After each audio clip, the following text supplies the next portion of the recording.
afternoon, San Diego. 10 News is live at the 40th annual Dr. Martin Luther King Jr. Parade right here at the Embarcadero. I'm your host, Krista Somerville, bringing you a front view look of everything that the parade has to offer this year.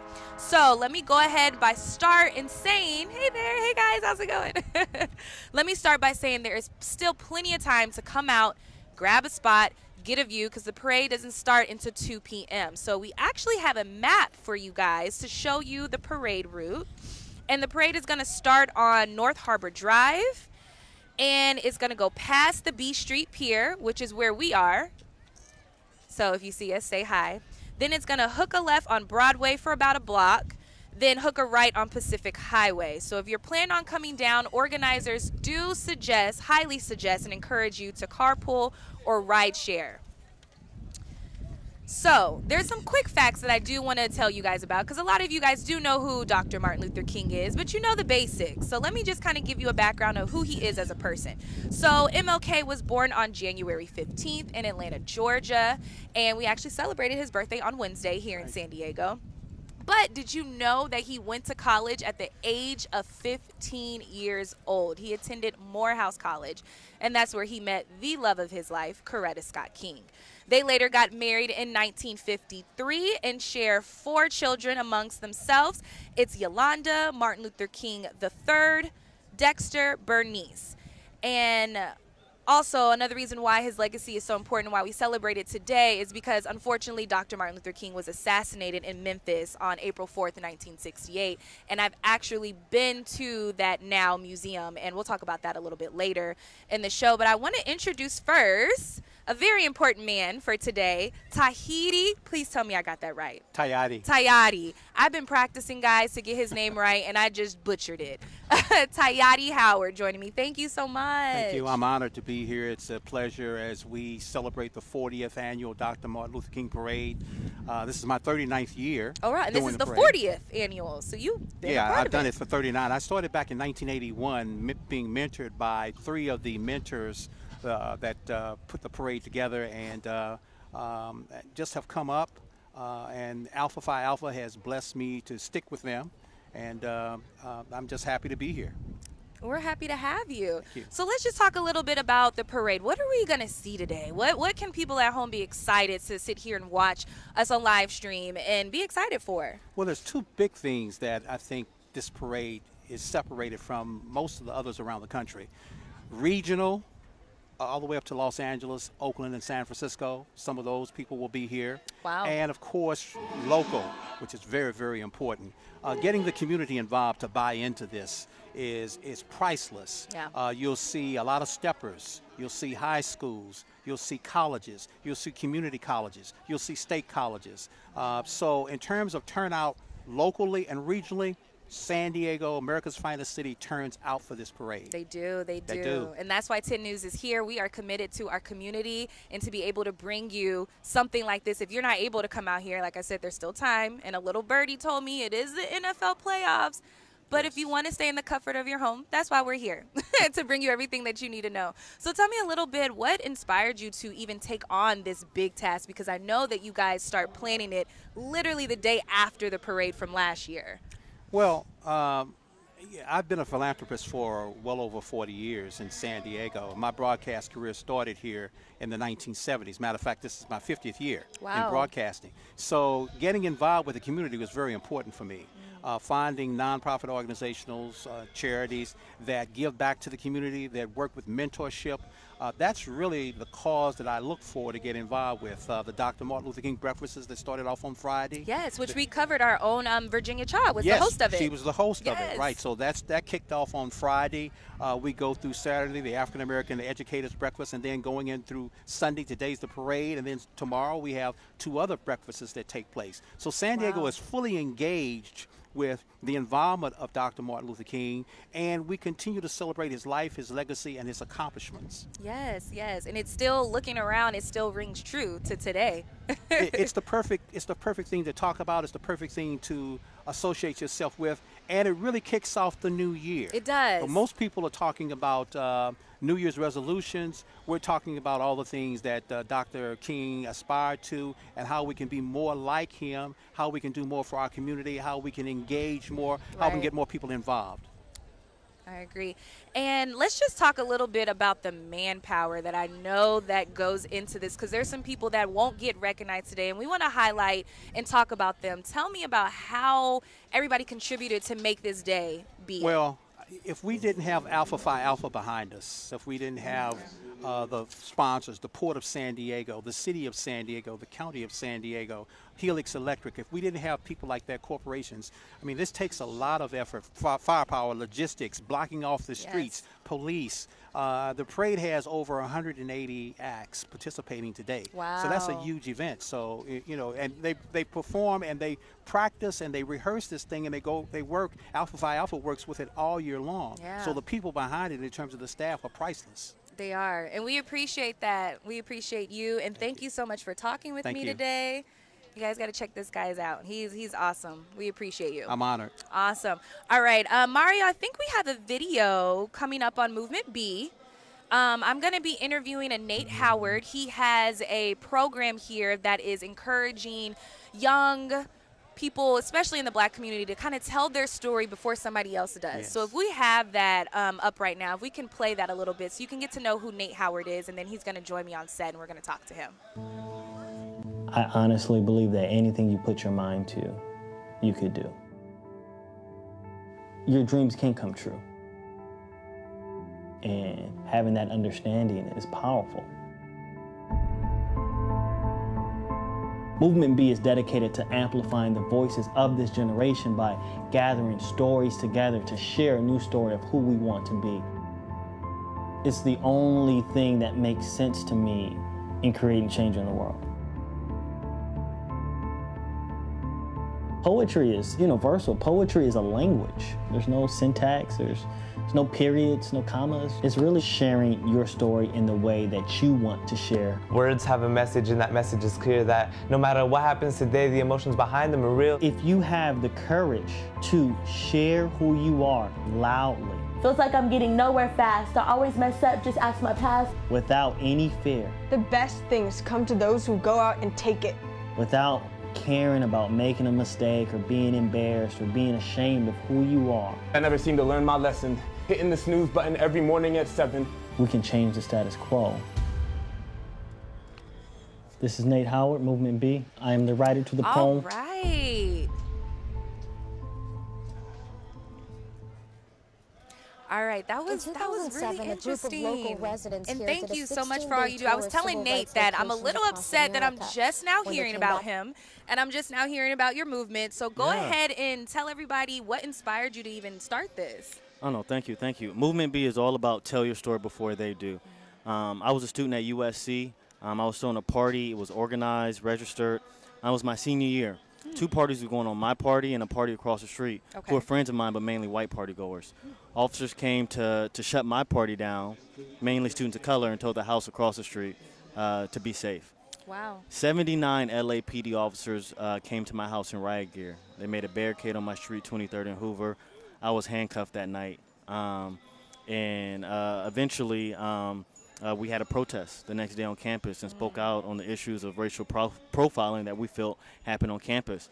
And then days later, I was going to graduate, and I realized this movement had to continue to keep going. Yeah, So there was something there. There's something there, right? Yeah. I mean, we made the front page of the LA Times and national news, and we're fighting the protests against racial profiling. Wow. I realized that this is our story, right? It's not just about it going out in the news and people, getting angry and not knowing what the solution is. So Yeah. I came back to San Diego, went to my old high school, Helix High, and decided to start Movement B as an after-school poetry program because I realized the issue that I was dealing with was somebody telling my story, and that poetry is the voice of the unacknowledged world, and as a way of coping with the issues, this narrative therapy to deal with the issues I was going through. Completely agree. Thank you. Interesting. So just tell me a little bit about how this is making an impact right here in San Diego. Is there like a story that you can share with me, or somebody that you're mentoring? How impactful is this right here in our backyard? Oh, for sure. I mean, so Movement B started in 2013 with about 10 students after school at Helix High.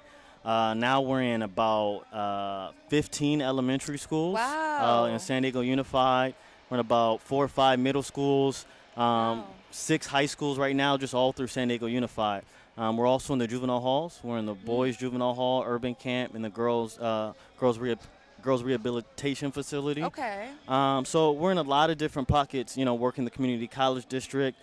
Doing events all over San Diego, working with foster youth, youth impacted by homelessness, but really working with those populations where their story isn't heard.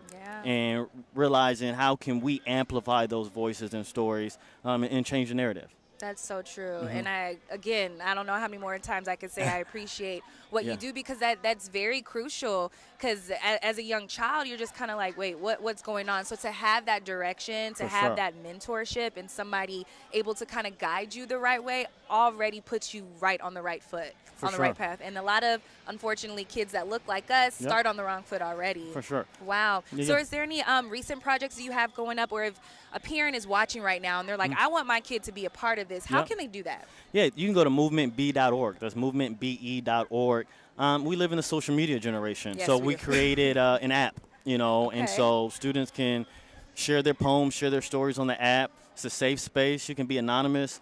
And we tell people, that's an easy way to engage with Movement B if you're not involved in a program or a workshop. Again, narrative therapy. I tell students, whatever you're dealing with, just write about it, right? We say the poet is the least liar, because you don't write a poem just to make something up, right? True. It really is just figuring out how you get your emotion out.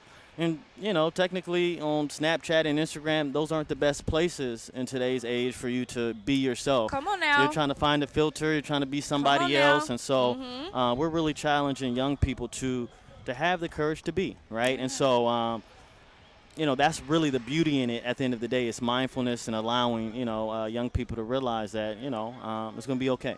Nice. That's amazing. Thank you again, Nate, for sitting down and talking with me. Thank you for having me. We appreciate you so much. Thank you. And I hope you guys got that. There was a thing that just run true with me is write it down, because that's actually how I got involved in journalism, is I love to write. So that's a good way to kind of see your voice on paper, and everything else is all she wrote. So thank you again. Thank you for having me. Awesome. So stick around. We'll talk a little bit later.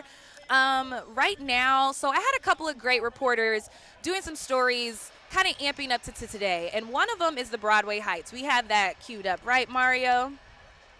Alrighty, so as I told you before, on Wednesday was Dr. King's birthday, and a local organization in Broadway Heights debuted the neighborhood's newest promenade. And 10 News reporter, am I from the South? I did grow up in Dallas, but it's okay. 10 News reporter Rena Nakato gives us a glimpse, so let's take a look. In 2007, a group of local residents here did a 16-day tour of civil rights locations across America.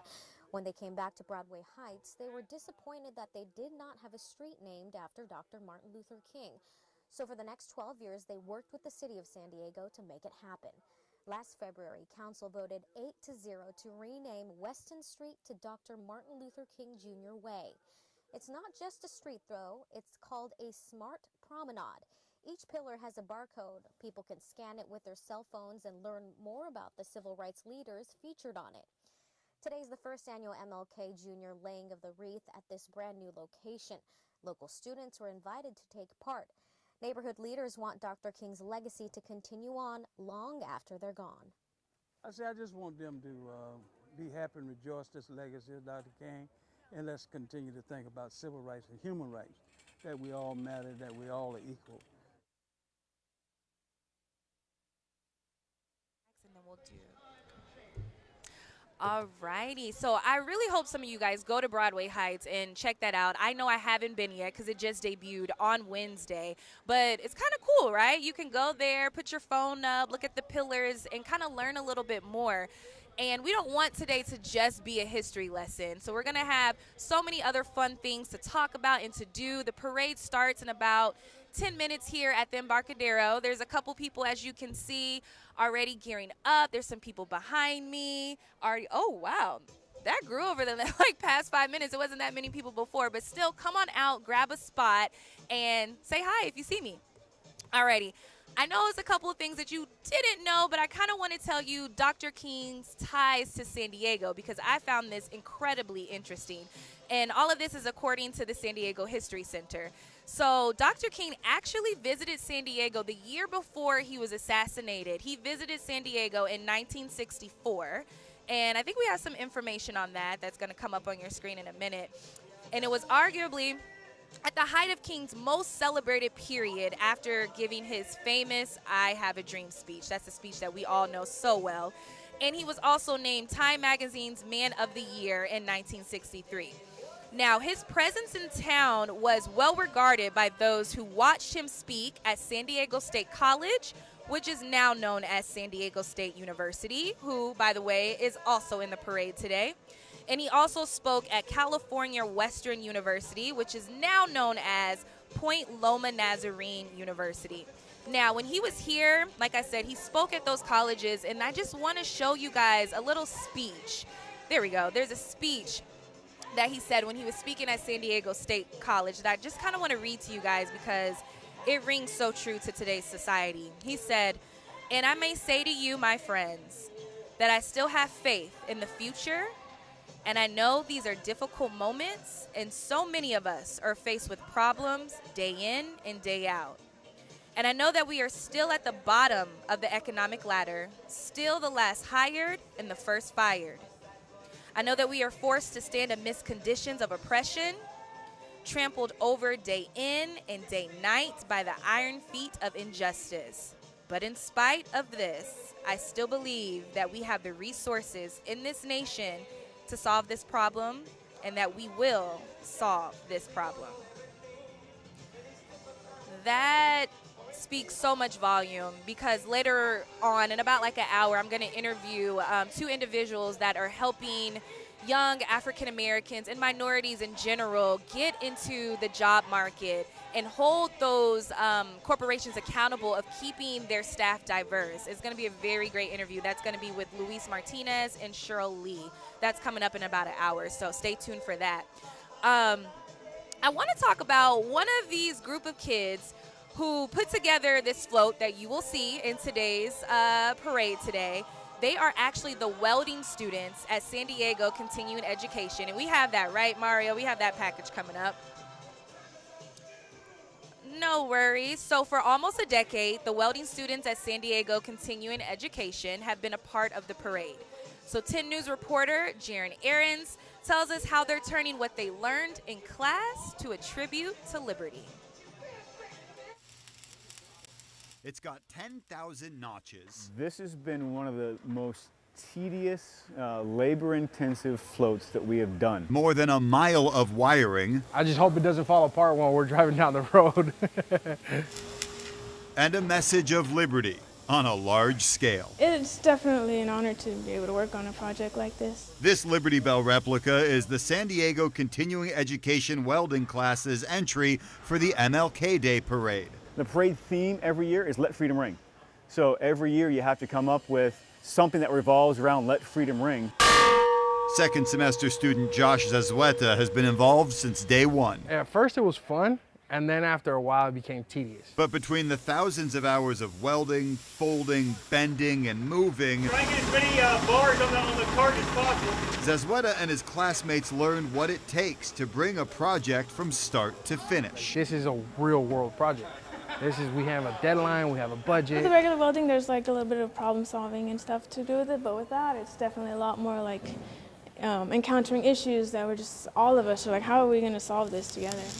And they learn about the spark of freedom Dr. King brought to the world, a message welded into every aspect of the float. The Liberty Bell basically tells us that what he aspired for was accomplished. Looking at things how it used to be and how it is now, a lot of things have changed.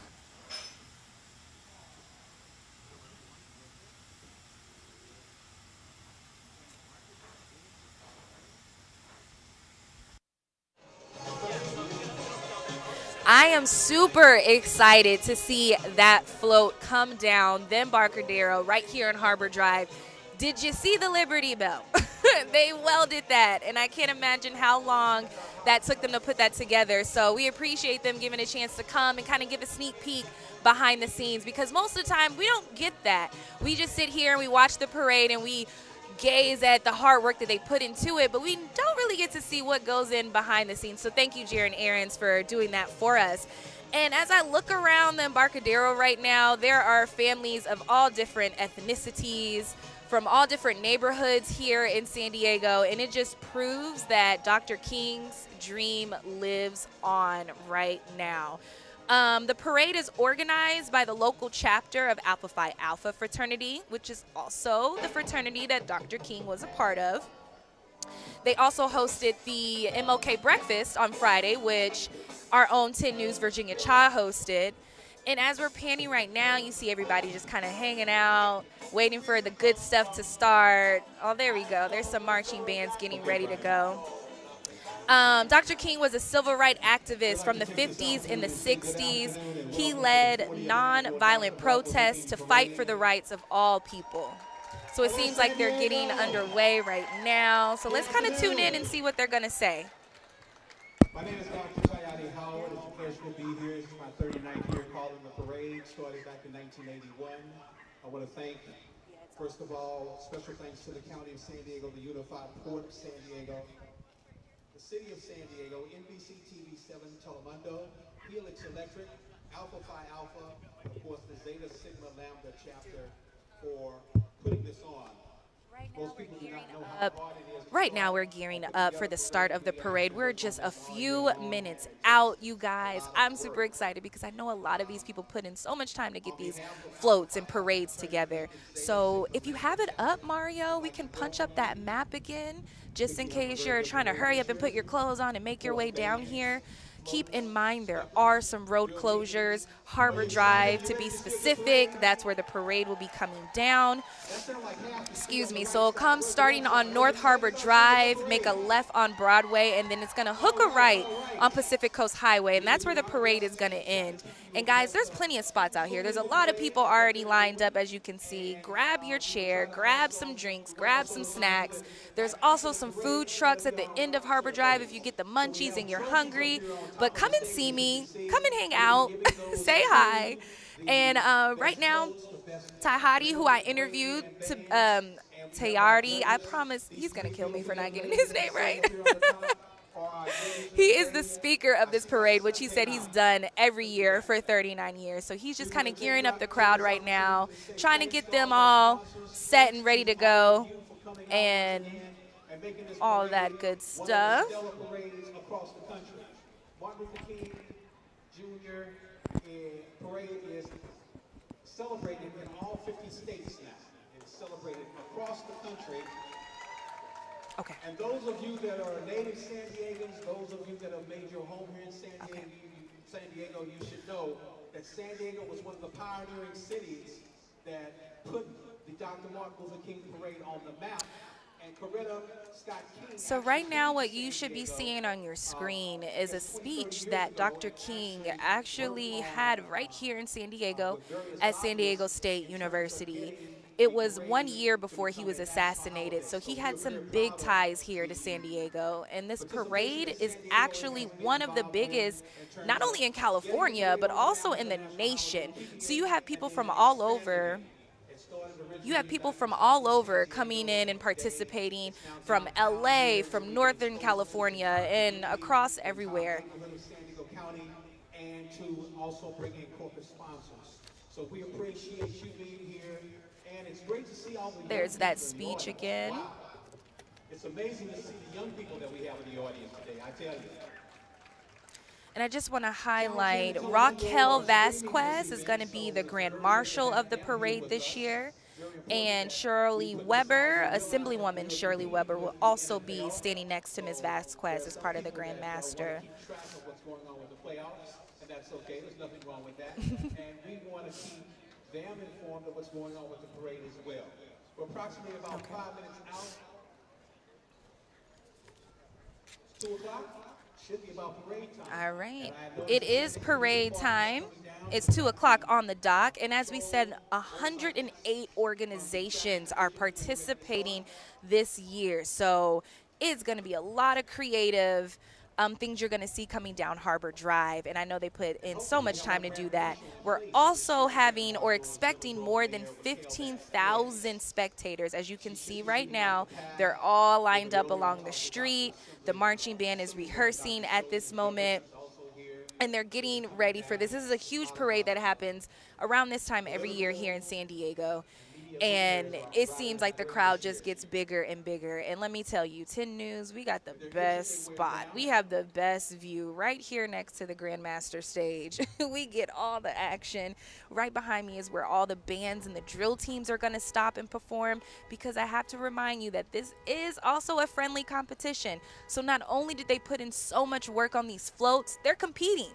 They are competing. So if you're watching us live on Facebook, go ahead and comment which float is your favorite, who you're expected to see. Join the conversation. There's also a royal court. There's going to be, like I said, some drill teams and some dances going. I'm getting word actually right now that the parade has started and we have kicked off. But where we are, we're kind of towards the end of Harbor Drive, right in front of the Port of San Diego. But like I said, we have the best view, so stay tuned. So as they come down, I'll be able to kind of tell you who they are, how long it took them to put this parade together, and everybody else participating. Please welcome Mayor of Lemon Grove, Grand Marshal Raquel Vasquez. And like I told you and mentioned before, Raquel Vasquez is the Grand Marshal this year. She is actually about to speak right now, so let's listen in.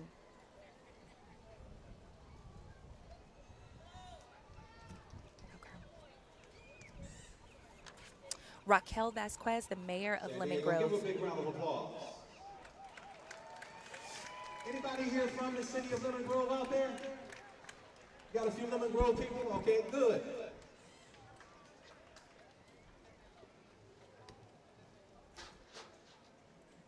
Yes. So like we said, Raquel Vasquez is the 2020 Grand Marshal of the San Diego Dr. Martin Luther King Jr. Parade. She is the mayor of Lemon Grove, and Mayor Vasquez proudly serves the city of Lemon Grove, as I said, excuse me.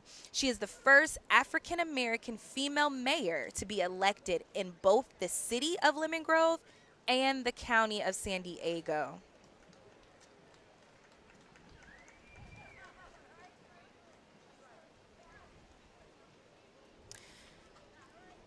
And following up behind Mayor Vasquez is Assembly Member Shirley Weber. Grand Marshal, Lemon Grove Mayor Raquel Vasquez. It's a pleasure to have you in the parade this year. Leading off, Assembly Member Shirley Weber represents the 79th District and serves as chair of the California Legislative Black Caucus. Dr. Weber believes that the best way to honor the legacy of Martin Luther King is to continue the work he started.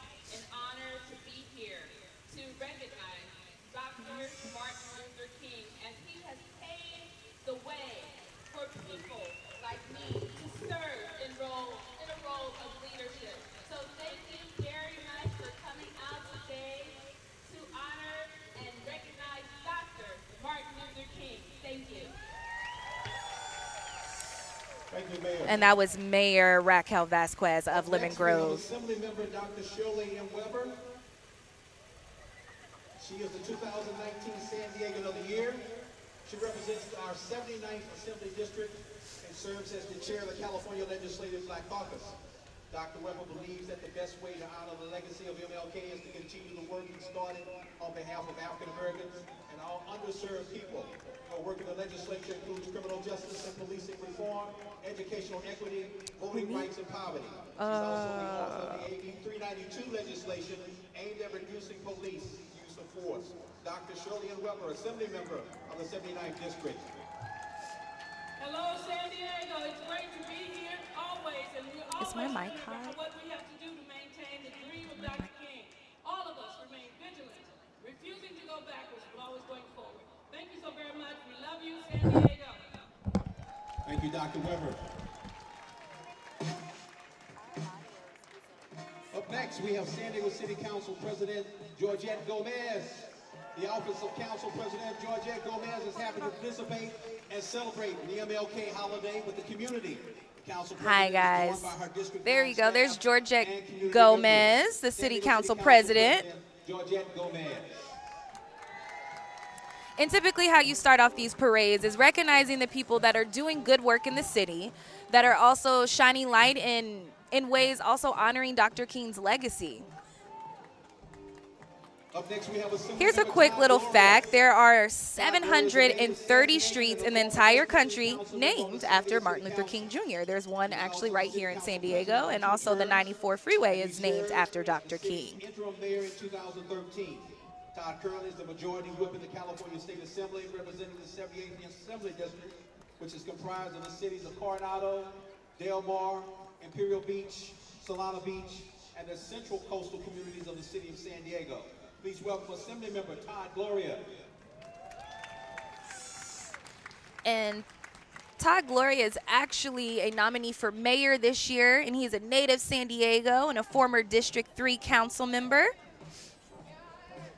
He represents cities of Coronado, Del Mar, Imperial Beach, Solana Beach, and the central coastal communities of the city of San Diego.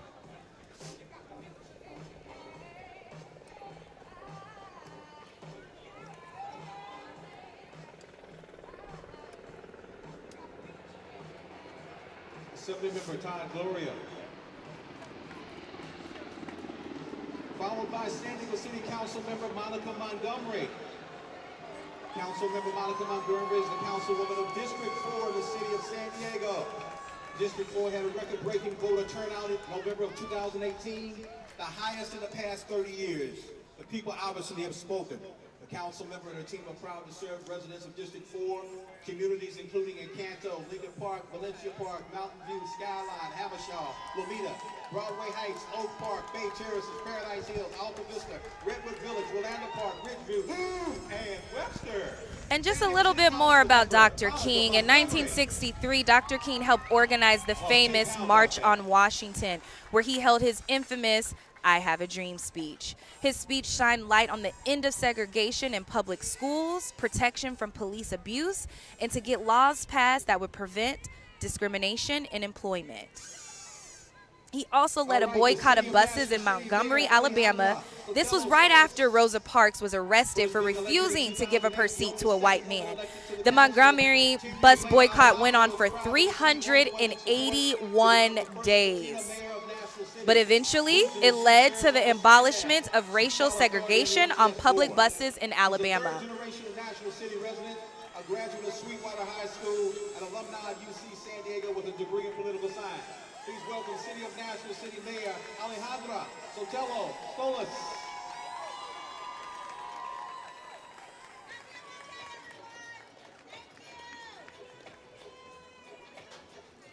Up next, we have San Diego City Council President Pro Tem Barbara Breen.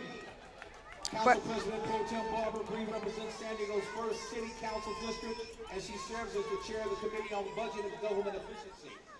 Bree is also serving as Vice Chair of the Public Safety and Livable Neighborhoods Committee, and she's a member of both the Committee on Rules and the Committee on Economic Development and Intergovernmental Relations. She was sworn into office on December 12, 2016. San Diego City Council President Pro Tem Barbara Breen. Barbara Bree is also a nomination for San Diego City Mayor. She was sworn into office on December 12, 2016, and we're happy to have her here as well with Todd Gloria. In the Midwestern United States, most of her childhood, though, was spent right here in America's finest city, with the bulk of her education being at public schools in San Diego Unified School District. Education has made all the difference for her in her journey. And she's running for the position. It's very important to see a lot of your local congresswomen, congressmen, and people on city council here supporting Dr. King's legacy, because this is what it's about. It's about being and serving the community. So we're very appreciative as San Diegans, but also as 10 News, to have these leaders right here, part of the parade. And if you get a chance, talk to them. They're normal people. Ask them. Like I said, Barbara Bree and Todd Gloria are running for your city mayor. So if you have a couple questions or some concerns, I see no problem in going and talking to them and just getting to know them a little bit better. All right. Now we begin with the San Diego Police Department, led by Police Chief David Neslight and the command staff, policing the city of America's finest city with a population of over 1.5 And here we million come as residents. San Diego Police Department, the men and women who protect your streets day in and day out. They keep our neighborhoods safe. And we couldn't thank them any more for what they do. And some of them have paid the ultimate price. And next we have the San Diego Police Cadets. Always good to see them. excuse me. The San Diego Police Pardon me, I Cadets. sneezed. Some of them have paid the ultimate price in sacrificing their life in the line of duty, and we appreciate everything that they do. They helped organize and keep these streets safe, and we're able to organize and block off a couple of these streets so a lot of our spectators will have somewhere safe to sit and watch. There's Chief David Nislet. Sheriff Bill Gore, the 29th Sheriff of San Diego County. The department is overseen by the county's 29th Sheriff, William D. Gore. The Sheriff's Department is represented today by the command staff, the deputies, the explorers, the volunteers, and the professional staff employees. The San Diego County Sheriff's Department. And following right behind them is the San Diego County Sheriff's Department, and we appreciate everything that they do. They're being led by Sheriff Bill Gore, who is the 29th Sheriff of San Diego County.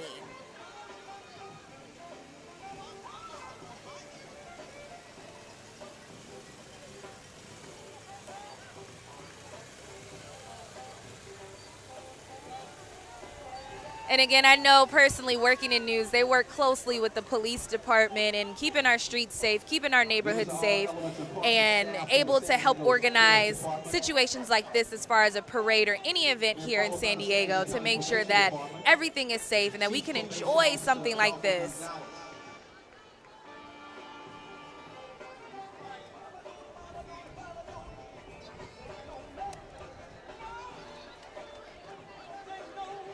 San Diego County Probation Department is led by Chief Probation Officer Adolfo Gonzalez and is committed to reducing recidivism and protecting community safety. Through the empowerment of probation team members and client-centered partnerships, they will inspire and guide towards opportunities to be successful. They'll be innovative through evidence-based and sustainable approaches in promoting public safety. The Probation Department has been serving the County of San Diego residents since 1907, and today probation officers supervise more than 12,000 adults and juveniles in the community and another 300 in juvenile halls and urban camps. Probation officers provide offenders with alternative custody and have assisted thousands to achieve a lawful. Hey guys, so right now I hope that you're enjoying what we have so far. Like I said, in the beginning of the parade, we do show a lot of our city leaders, the people who protect our roads and streets and keep our neighborhoods safe. So coming up soon, we'll be able to see a lot of the high schools and the organizations, the fraternities, the bands, the drill teams. They'll be able to kind of show off everything that they've been working so hard for the past few weeks momentarily.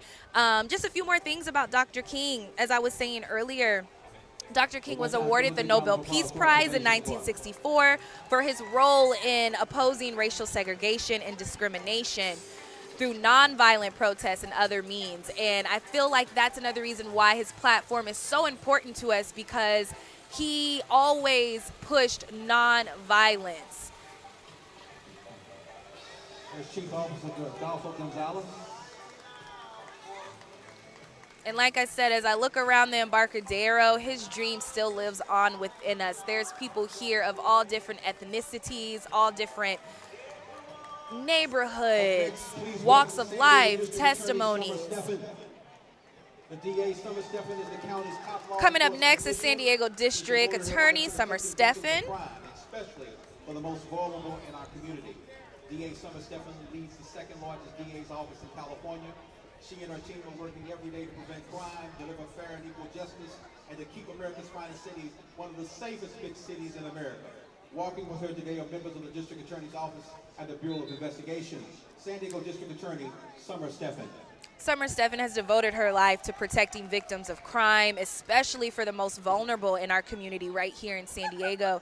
She says she's working hard every day to prevent crime, deliver fair and equal justice, and keep San Diego one of the safest big cities in America. Michael Doan, Executive Command Staff. The San Diego Fire Department proudly serving the community of San Diego by providing the highest level of emergency and rescue services.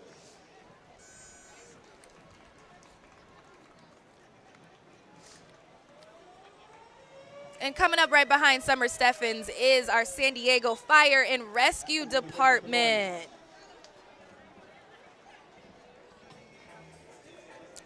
The fire department proudly serves the community of San Diego by providing the highest level of emergency and rescue services. And I can say, as a citizen of San Diego, but also somebody who works in news, we do appreciate everything you do, especially during wildfire season, which is so crucial here in California. So we appreciate you guys being on the front lines and doing what you can to protect our homes and to protect our families. Thank you so much.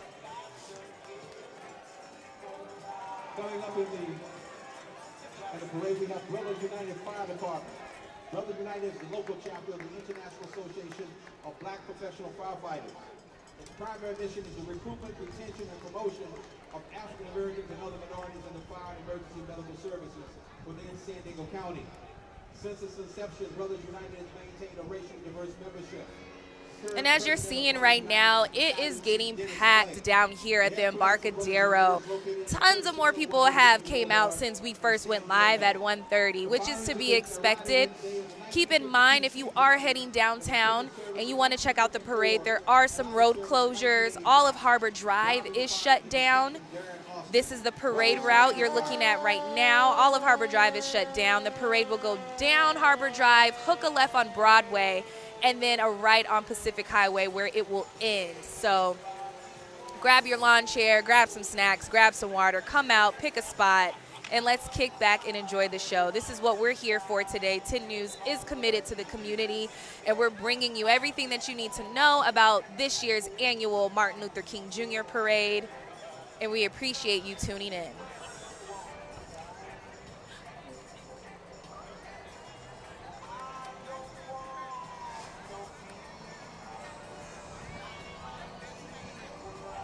Please welcome the Escondido Police Department, led by Captain Eric Stasia. The Escondido Police Department is led by Chief Chris Carter. The police department And what you're seeing now, I know you're like, okay, there's another fire truck. Okay, there's another police officer. But every single police department from cities surrounding San Diego is here in support of Dr. King.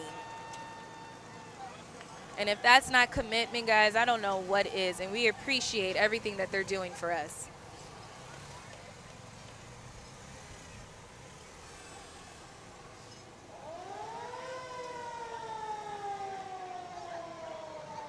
Up next, ladies and gentlemen, we have the Chula Vista Police Department with 249 sworn officers.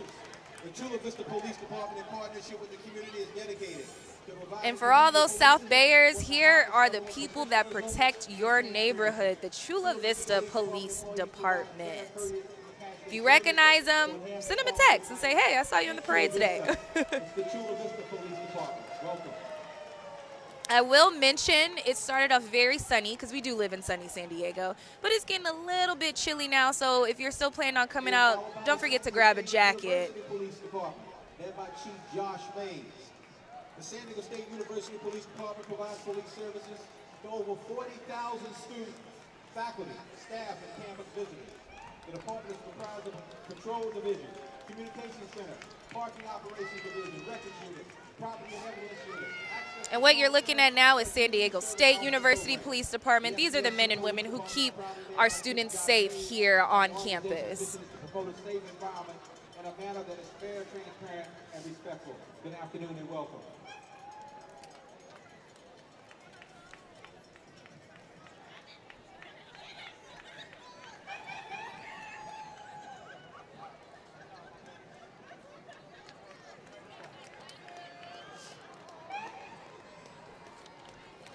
And as I mentioned before, the parade is organized by the local Alpha Phi Alpha fraternity chapter, which is also the fraternity that Dr. King was a part of. They also organized the MLK breakfast on, on Friday. And Alpha Phi Alpha is the oldest African-American fraternity in the country. You snuck right down it. Ladies and gentlemen, please welcome the San Diego Harbor Police Department, the law enforcement authority for the Port of San Diego. The mission of the Harbor Police Department is to provide police and marine firefighting services within the jurisdiction of the Port of San Diego. Our services include professional law enforcement, support staff, and interacting with the public to ensure a safe and secure environment at the San Diego International Airport, San Diego Bay, and Port Thailand. In 1983, President Ronald Reagan signed Martin Luther King Jr. Day into law. That day is tomorrow. And one thing that I learned when I was here, when I was speaking to some organizers, is that Coretta Scott King, his wife, was actually the woman who helped make it a federal holiday. And she traveled right here to San Diego to make that happen. So I'm just super impressed that there's so many ties to San Diego that Dr. King has, and it shows today as to why this is one of the biggest and largest parades here on the West Coast, let alone in the country.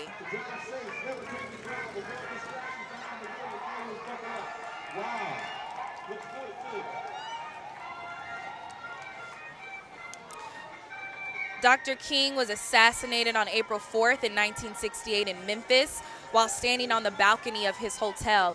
And if none of you have had a chance to go and visit, I highly, highly recommend it. I myself have been a couple of times, and it is very impactful. You learn so much from it. There's actually a woman who was a child when he was assassinated that is still there to this day. And her role and her goal is to just keep his dream alive and talk about his legacy and how impactful he was. Look at the streets of San Diego right now. So many people are down here celebrating Dr. King's legacy.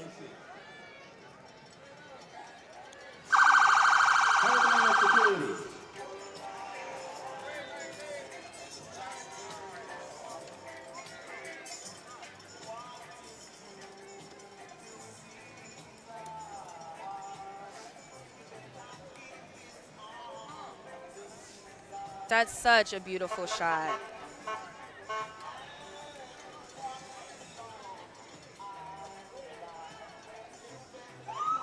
Talk about the precision and the structure of that.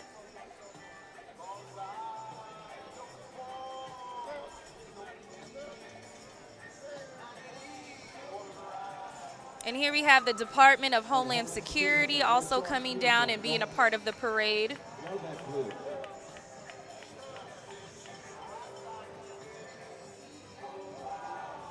Please welcome the United States Border Patrol. Coming up next, they were created by Congress on May the 28th, 1924. U.S. Border Patrol is now responsible for over 6,000 miles of Mexican and Canadian international land borders and over 2,000 miles of coastal water.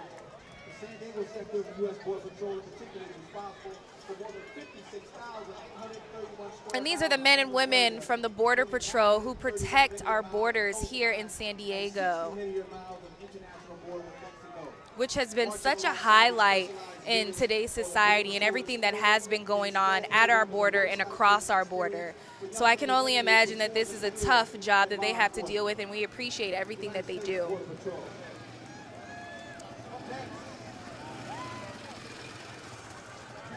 Security Administration in the house. Also a part of the Department of Homeland Security. Hey, Krista. 1 second, Mario. Can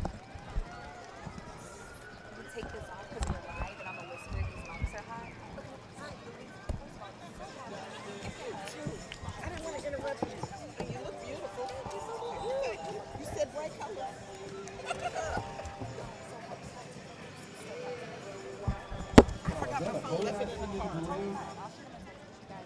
Oh, we're going to go. Oh, okay. We're going to be together. Transportation Security Administration.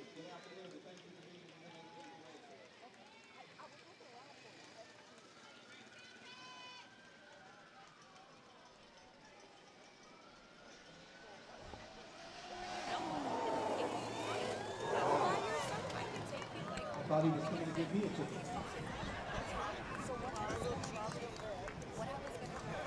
All right. If I hear correctly, I hear a marching band in the background. Please welcome Gaston Elementary School District 32. The Gaston Elementary School District 32 marching band from San Luis, Arizona, which is located in the southwest corner of the state of the border. Approximately 99% of the student population is of Hispanic ethnicity. A large percent of the students are living on the low poverty line. The The marching band is composed of approximately 200 students from grades 4 through 8.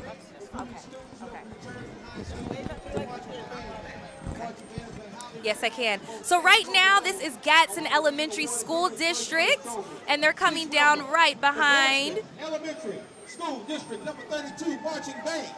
So this is the Gadsden Elementary School District number 2 marching band. They're from San Luis, Arizona, so they traveled all the way over here to be a part of San Diego's Martin Luther King Parade. The marching band is composed of approximately 200 students from grades 4 through 8, including students who have returned from high school to march with the band.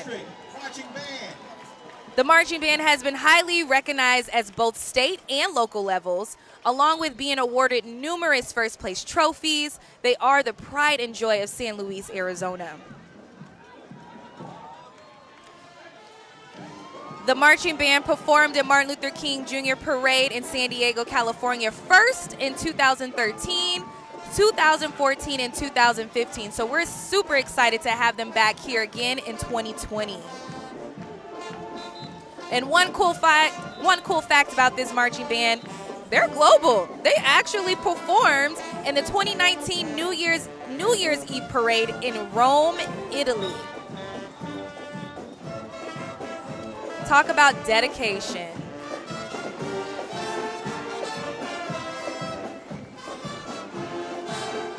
They also represented Arizona in the 27th annual New Year's Day Parade Festival in London. London, guys. So we're super honored and happy to have them here showing us their talent, because I'm pretty sure it took a lot of work to get this together. And I know they're super excited to be in sunny San Diego and give Arizona that hot heat a break.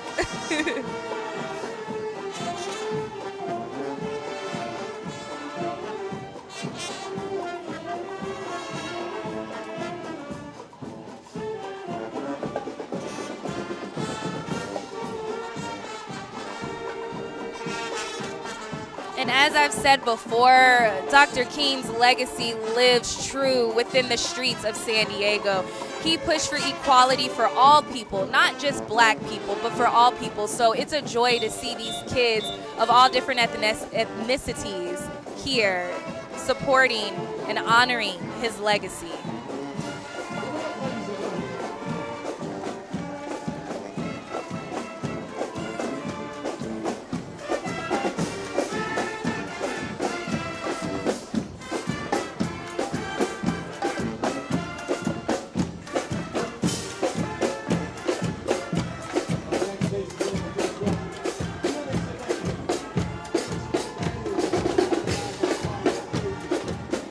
And as I mentioned before, the theme for this year is Let Freedom Ring. So a lot of these floats that these students and organizations put together is that they're putting together a float that represents not only his legacy, but represents Let Freedom Ring. And what you're looking at right now is Helix Electric. Helix core values are not to compromise on equality and safety, but each individual accepts responsibility and will be accountable for achieving extraordinary results.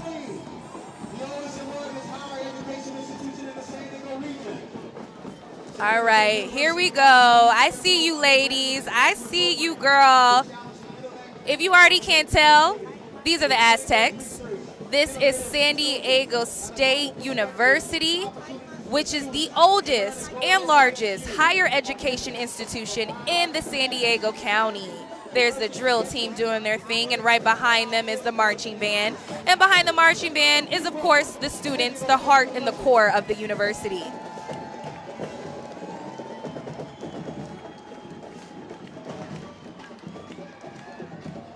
They have a huge crowd of people following behind this band. And it's so good to see the local universities and colleges participating in this parade.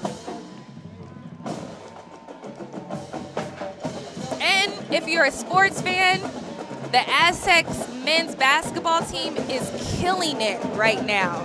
So go ahead and purchase some tickets and support the guys, because they are really killing it right now. At last check that I know of, that they were undefeated. Correct me if I'm wrong, but hey, 7-0 is good for me. And it's so good to see them out here because there's younger kids here that are looking up to them. They're like, you know what, one day I might want to be a part of the band, or I might want to be a dancer on the drill team. So it's really good to have these older young millennials come out here to inspire the younger students to get involved to where they can do stuff like this.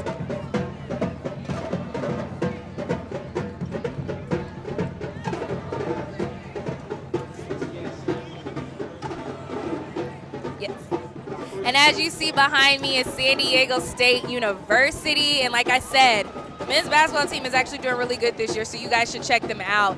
And as you can look now, their float is coming up right behind me. Wow, they have a lot of people here, you guys. This is a lot of people I've seen so far. So I'm interested to see how the other colleges and university measure up to San Diego State. So what we're about to show you right now is part of their float. And I'll read a little bit on the top. It's Martin Luther King Jr. quotes of love. Hatred paralyzes life, love releases it. Hatred confuses life, love harmonizes it. Hatred darkens life, and love illuminates it. And like we said before, what was so important about Dr. King's legacy is that he always preached and pushed non-violent protest and to protest in peace. Love harmonizes, and hatred darkens life, love illuminates. San Diego State University Club. Thank you for being here.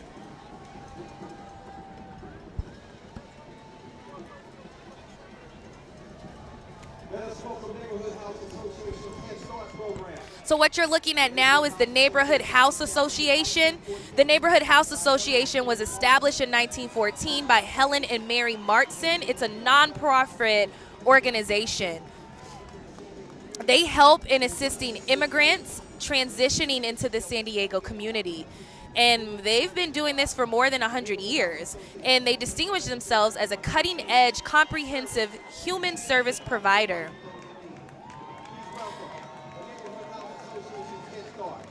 More than 3.5 million individuals have helped through the various social service programs that they offer, which include food distribution, education, healthcare, employment services, youth programs, and senior services. Thank you for all that you do.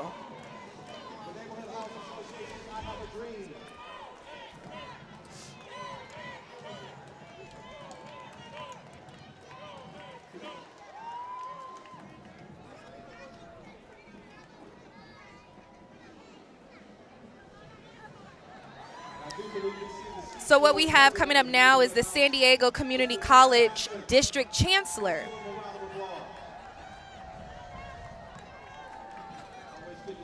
And following behind the chancellor, as you can see, all these little humans, all these little kids out here in their buggies, in their interpretation of a float. I see a couple of I Have a Dream floats. I see the cutest little girl in this yellow dress right there holding a Martin Luther King sign.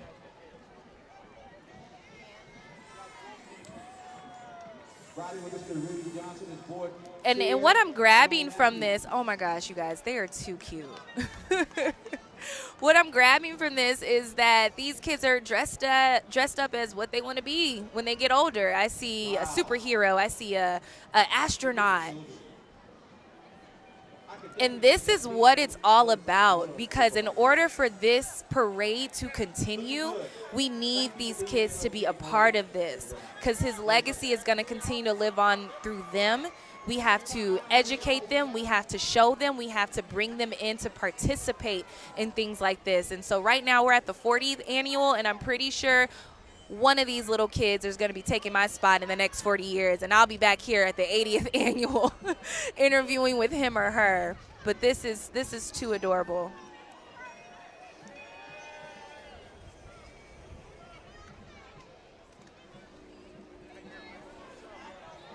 Is everybody enjoying the parade right now?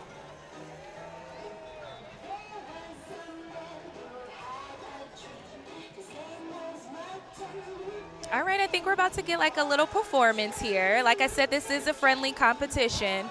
So let's check them out and see what they got.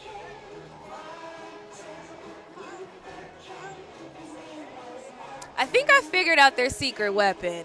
They're using the kids. They're using the kids to get some brownie points in this. And how could you not vote in like this?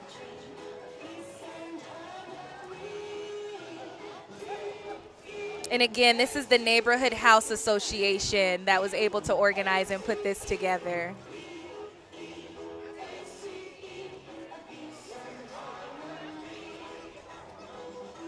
And what they're promoting right now is peace and harmony, as I've said time and time again, that was Dr. King's platform, was peace and unity and nonviolent protest.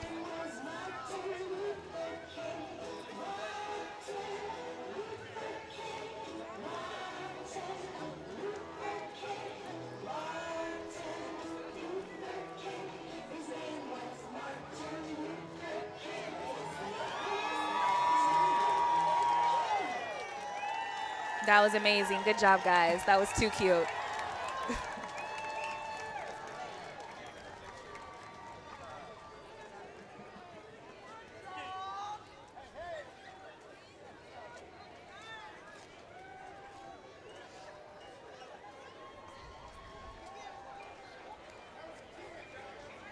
Thank you, neighborhood.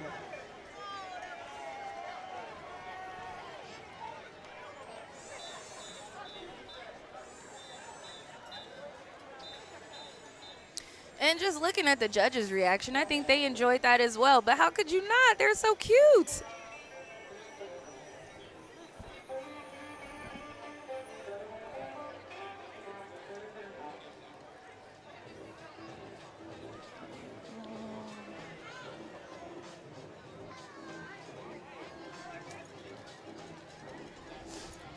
And look at everybody that's here participating and coming out on a Sunday. We're still looking at the neighborhood house. There we go. There's a little doctor, a little nurse on our hands. I see a little chef there. I see some princesses among them. And like I said, this is what it's all about, is getting these kids out here to participate, because these are the memories that they're going to hold on to forever. And they're going to be like, why don't I do this again next year and the year after that? And hopefully when they have kids, they'll still bring them back out here and participate. And the annual Dr. Martin Luther King Parade here in San Diego can continue to live on.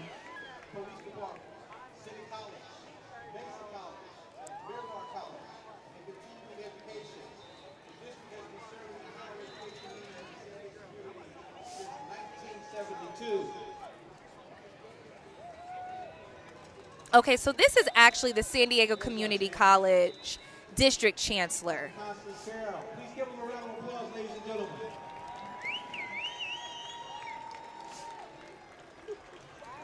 Chancellor, it's always good to see you. Thank you for everyone that's coming out and all the young people that come to college. All the young people need to come out, get in college. Did you hear that? All the young people need to come out to City College, guys. Education, not incarceration. Just remind you, she's chancellor now in the universe.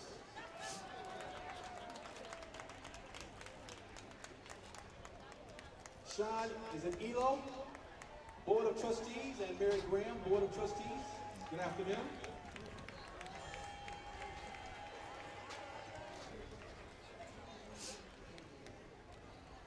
Up next we have Mr. Craig Milgram, Board of Trustees, and Bernie Reinerson, Board of Trustees.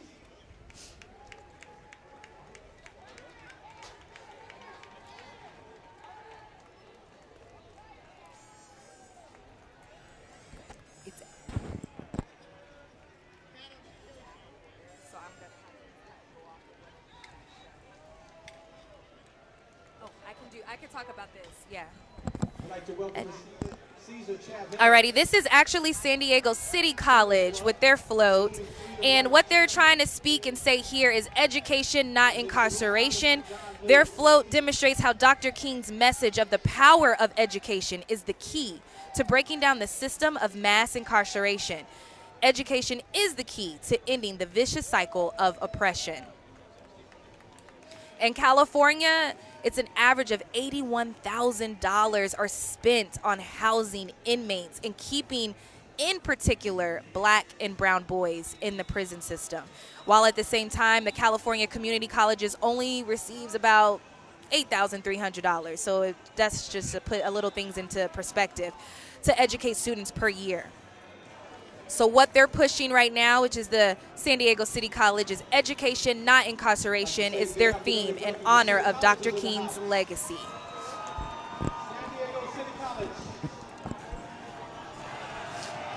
Wow. And you can see and feel the energy from all the students that are behind, because, I mean, look at that float. I'm pretty sure it took a while to put that together. Love it.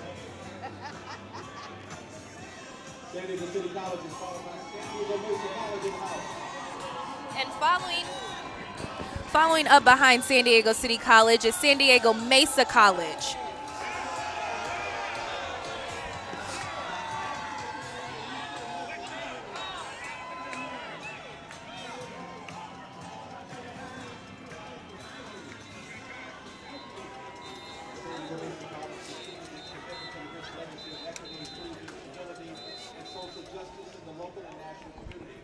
And San Diego Mesa College says that their float design celebrates the history of civil rights movement by presenting images from the past, present, and future struggling for equality.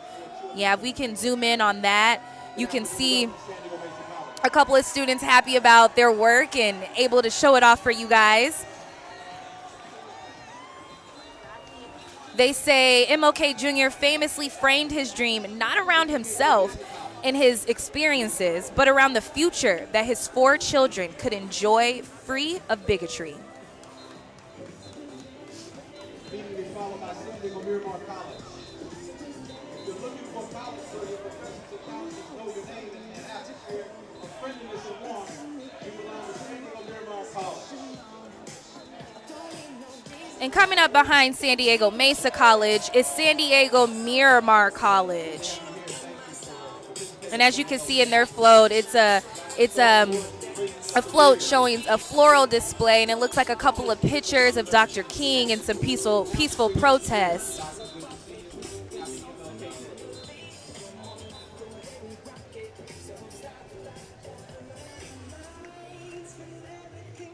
San Diego Miramar College. Their floats coming up. Got a lot of nice floats, beautiful floats this year. Beautiful floats. Okay, guys. So if you were with me for the pre-show, this is the one I've been waiting to see. This is from San Diego Continuing Education students. And you see that big old bell right there? Like I said, because the theme is Let Freedom Ring. They welded that. This is from the welding students, like I said, at San Diego Continuing Education, and they've been a part of the parade for almost a decade now. So if you joined in earlier and you were able to watch that package to see how much time and how much work that it took to put into this parade, into this float, it's absolutely, absolutely amazing.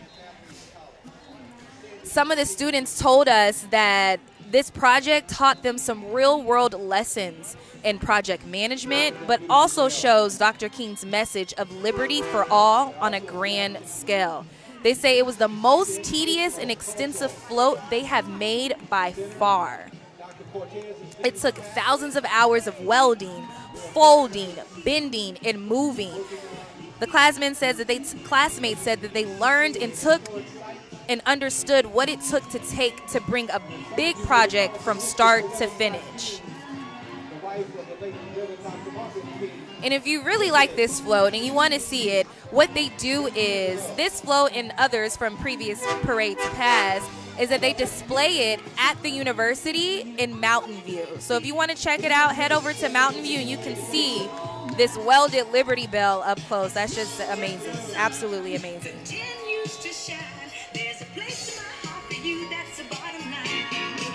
And looking at the judges' faces, I think they like it too.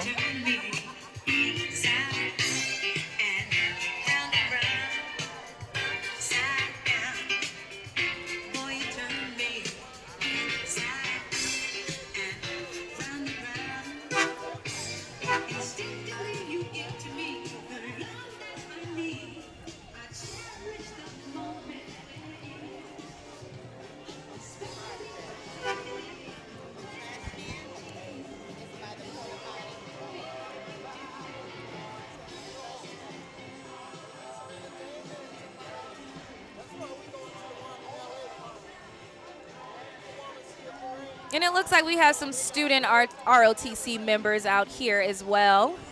Coming up is the National City Southwest, post 4630. Up next, we have VFW Post 4630, the Veterans of Foreign Wars of the United States Local Post 4630, located in National City.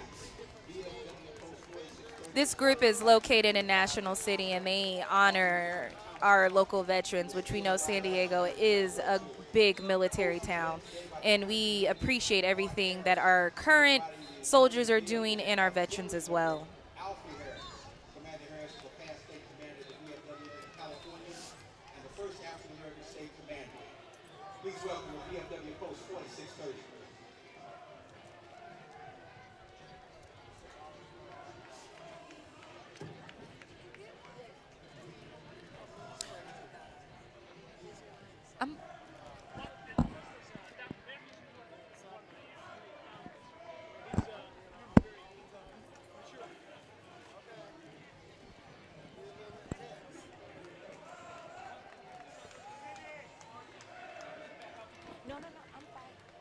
Up next, please welcome Israel United in Christ.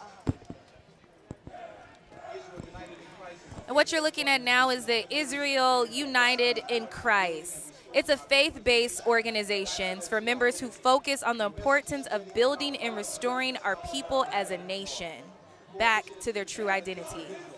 Back to the true biblical heritage and history made to be life by so-called and Native Americans. Israel United in Christ. Christ was a black man. Christ was a black man. Christ was a black man. The Israel United in Christ, they teach nationality, history, empowerment, and discipline all under God. They have over 55 schools in the U.S. alone, with a growing number of official schools internationally. An outreach program that supplies sleeping bags to homeless San Diego veterans. They're committed to working toward global peace through nonviolent means and to educating the public. And what you're looking at is the San Diego Veterans for Peace group. Please welcome the San Diego Veterans for Peace. They support our veterans, and they're dedicated to the cause of peace. They work to educate the public to the true cost of war, and they have an outreach program that supplies sleeping bags to the homeless, not only just the homeless, but the homeless San Diego veterans. 100 years of service from 1919 to 2019. In the spirit of service, not self, the mission of the American Legion Auxiliary is to support the American Legion and to honor the sacrifice of those who serve by enhancing the lives of the veterans, military, and their families, both at home and abroad, for God and country. They advocate for veterans, educate the citizens, mentor youth, and promote patriotism, good citizenship, and peace and security. The American Legion Auxiliary, Unit 310.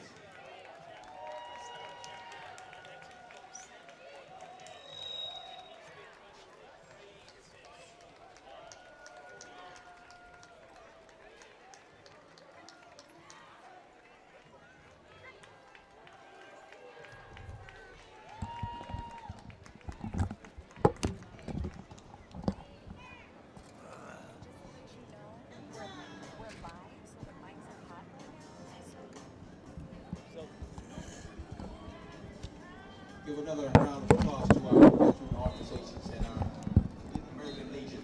Dennis T. Williams, Post number 310.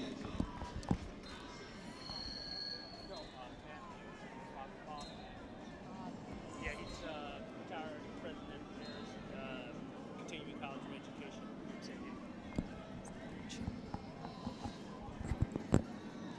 Yes. Riding in this Mustang, yes. Dennis T. Williams, American Alrighty, guys, and I have somebody special here with me. Can you hear me, I Mr. hear you. Matthews? Yeah. So let me introduce you. This is Bob Matthews, correct? And you have been a part of this parade since it started, from the beginning. Yes, so can you, go ahead. I was very proud and pleased to represent Martin Luther King Jr. Parade, the largest parade in the county the largest parade in the United States of America. Yes. And it is also indicative of the nature of many thousands of people here in this county. Yeah. We call San Diego the American finest city, but we do have racial problems here in this city. And we are attempting, as Alpha Phi Alpha fraternity is attempting to delete those kind of thoughts. And to make it more of more equal and more of equality, which is something that Dr. King stood for in his legacy. Well, you can see with the thousands of people that are participating is that we have hope for the future. Yes, we do. We have to. We have to have hope. So tell me a little bit, since this parade's been going on for 40 years now, what have you seen changed over time for the better? Well, the parade used to, before the Alphas acquired the parade, the parade was a community, was making money. And the Alpha Phi Alpha fraternity decided they would make this a community parade. And they got Coretta Scott King permission to do it. Right, because I heard that she actually traveled Yeah. here to San Diego Yes. to push for that. Yes, she gave permission for the Alpha here in San Diego to operate the parade as a community parade. And Vince Moran and Johnny Bates went to Atlanta and talked with her. And Wow. since then, she has been in San Diego County, city and county, at least 3 times. Okay. Wow. She's a beautiful, beautiful person. Wow. I wish I could have met her. That's amazing. Yes. That is so amazing. Okay, and tell me how important is not only organizing and putting this parade together, but how important is this to pass this down to other generations? Well, it's important to pass it down to the next generation to keep alive because peace is not yet here for many, many people. And we do have problems with the homeless and people of this nature, and we need to be cognitive that all people are children of God, and that God did not make any particular race, did not make any particular race important in his eyes.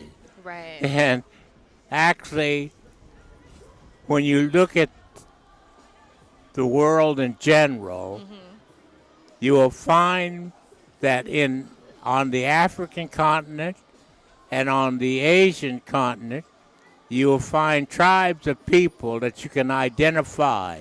But there is no such thing as a white race. The whites are not a race. Gotcha. So let me ask you this. Like, what is one of your favorite things to look for the parade? What gets you excited about the parade? What's your favorite part? My favorite thing in the parade varies from year to year, depending on what is in the parade. This year, the Gadsden, Arizona group, yes, they are my favorite because they have come the longest way, and they are one of the largest group, and they have been here for the past 4 years. Wow. Yeah, who he's talking about is the elementary school that you saw in all blue. They kind of didn't open up the parade, but they were in the very beginning, and they traveled all the way from Arizona. Well, you really find uniqueness when you find an elementary school band. Yeah. And the Gladstone School District is very, very supportive of the ideals of Dr. Martin Luther King, to the point they send so many to our parade. They do. They do. And that's amazing. That's amazing. Thank you for everything that you do, that you have done. I mean, this parade this is the 40th year, and it's still going and it's kicking, and there's hundreds, if not thousands of people here. And I know it's pretty amazing to see 40 years later that this is still alive, well, and kicking. So thank you so much. The parade began as an elementary project around the 49th district, Knox Elementary School. Gotcha. Began as a simple march, and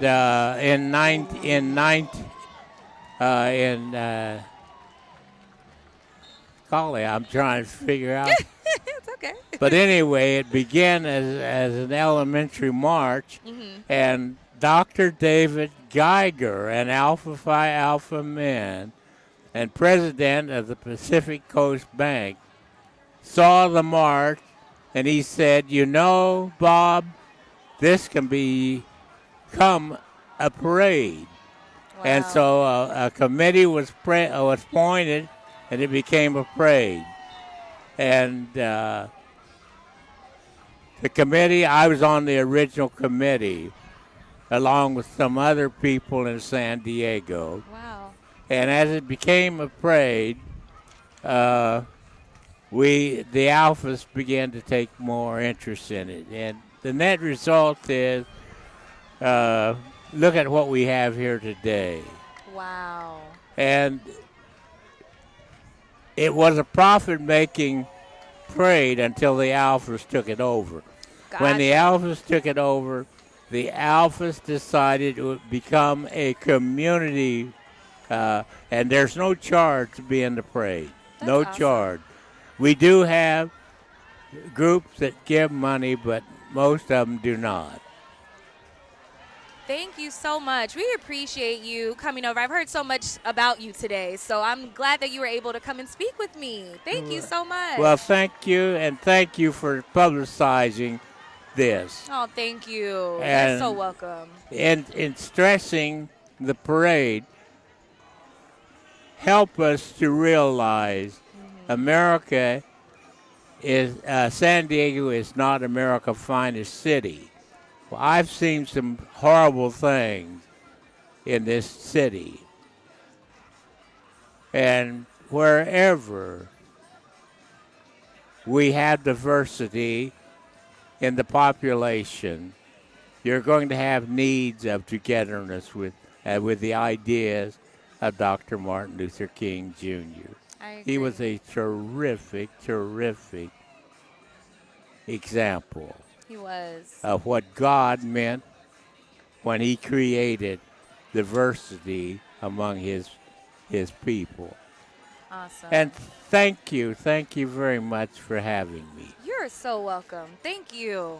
We enjoyed it.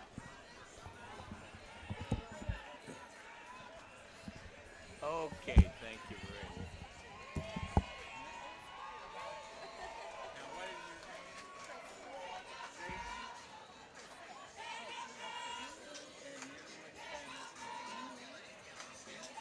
Please welcome Jamming 95.7 in the house, along with Star 94.1 in the house.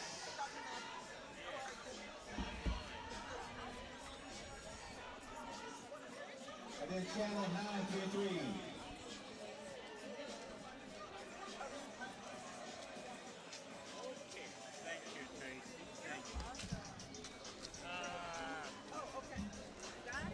I got it. Yeah, all righty. Take care. Take care. Well, thank you. Nice seeing you. What's Star 94.1 and Channel 933.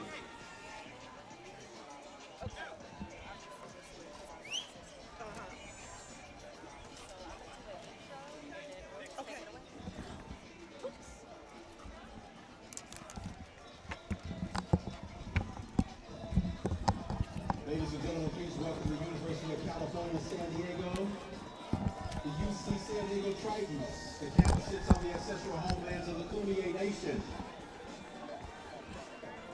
Their academic portfolio includes 6 undergraduate colleges, Alrighty, so that was such a great interview. That man has been part of this parade since the beginning and even before when it was just a thought. And I'm super happy that I was able to talk to him. So the History Center here in San Diego says Dr. King's visit to San Diego in 1964 came as black San Diegans routinely saw discrimination.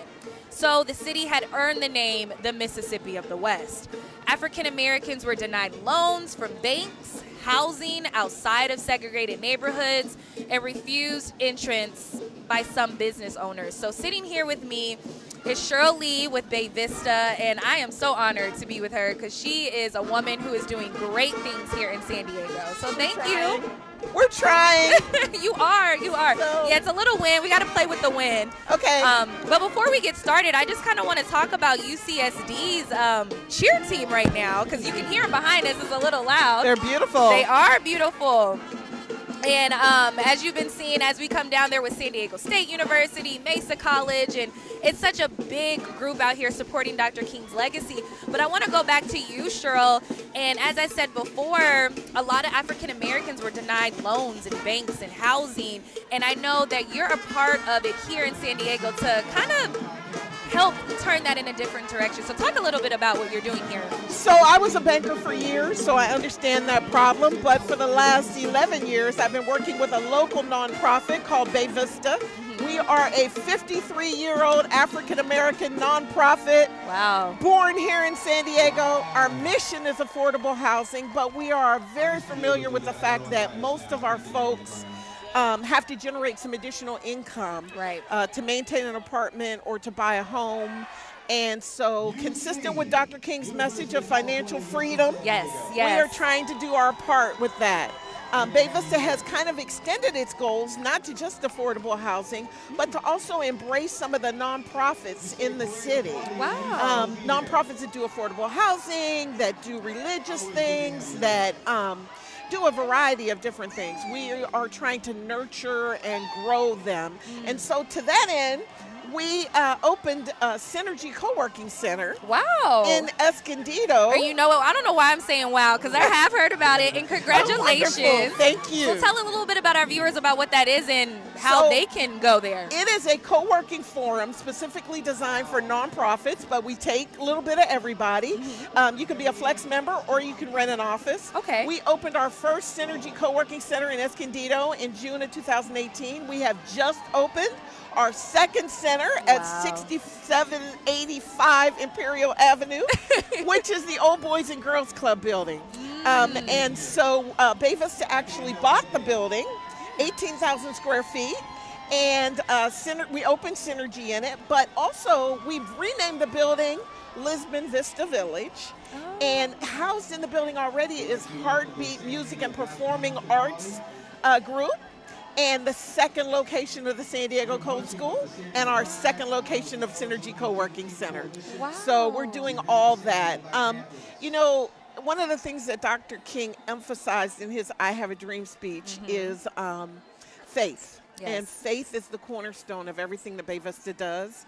So in our own little corner of the world, we are trying to transform the jangling discords of our nation into a beautiful symphony of brotherhood, which is what Dr. King talked about in his I Have a Dream speech. Yes, and San Diego itself is such a melting pot. Like, as I look around right now, you see so many different families from different ethnicities and neighborhoods, people that are your neighbors here. And it's just beautiful to see after all these years, because he would have been 91 on Wednesday, that his dream is still living right here in the streets of San Diego. Yes, and we're trying, not only did he talk about financial freedom, but he also talked about equalization, and everything was faith-based, and because we are faith-based, we're trying to do our part with that. But we're really happy to be back in San Diego and Southeast and in Canto, and we want everybody to come out and see us at the Synergy Co-working Center. Tell them again where they can find you at. 6785 Imperial Avenue. Most people know it as the old Boys and Girls Club building. It's now called Lisbon Vista Village. Village because about 4 blocks from there, Bay Vista is in the process of building 24 single-family homes. They are, which we're calling Lisbon Vista Heights. Awesome. So we've named the building Lisbon Vista Village. But as I said, Heartbeat Music and Performing Arts Center is already there. Okay. The San Diego Code School has just opened with us.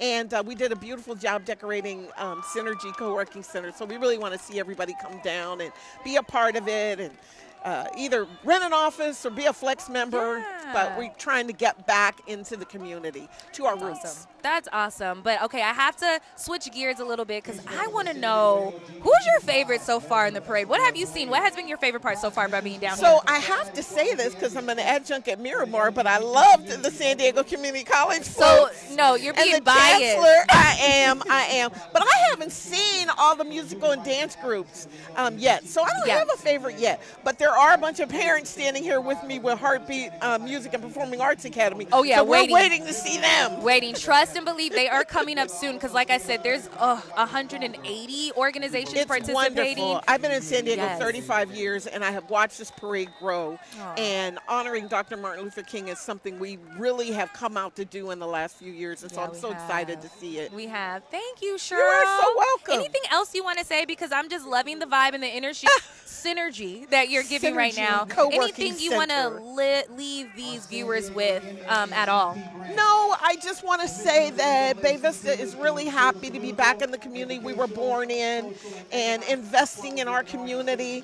It was a big endeavor for us to buy this building, and we just wanted to be successful. Wow. So come down and watch the kids at Heartbeat practice, Yes. or sign up to learn code at the Code School, or come rent an office from Synergy Co-working Center. That's all I want to say. Awesome. Thank you so much, Cheryl. I'm so Thank glad we you. were able to do this. Thank you. Awesome.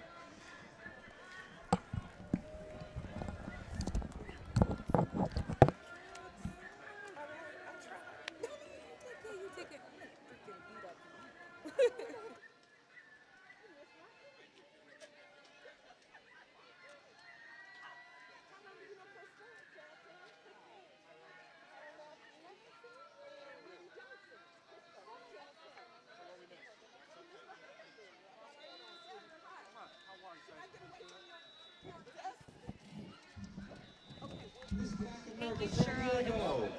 Good afternoon, guys. You're hiding behind them. Let's see if I can find you on my parade list. You're marching with them. All right, guys. So that was Shirley with Bay Vista. And what we're looking at right now is Bethel Baptist Church, because there's dozens of churches participating in this year's parade. And like I said, it's so good to see these kids out here being a part of it, because that's the only way that this parade is going to continue to live on. Dr. John Ringo, senior presiding pastor.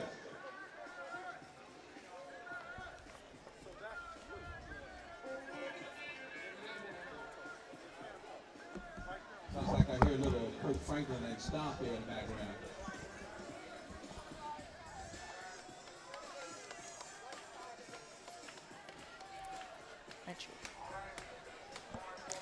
All righty, and coming up right now is the University of San Diego. And I actually, you have to give me a second, I have some little tidbits. of USD. I was able to talk to their organizers about what the students there were so excited to do and be a part of this year.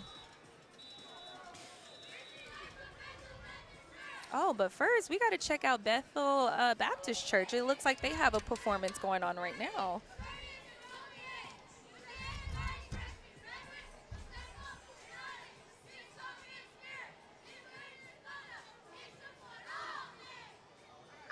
And if you can't hear right now, they're just talking about what Dr. King stood for and his legacy. And this is actually so beautiful because these are all young men of all ethnicities and different colors, and it's so beautiful to see them together doing this. And of course, you gotta have the girl power, and here comes the girls right now showing off their talents and their skills.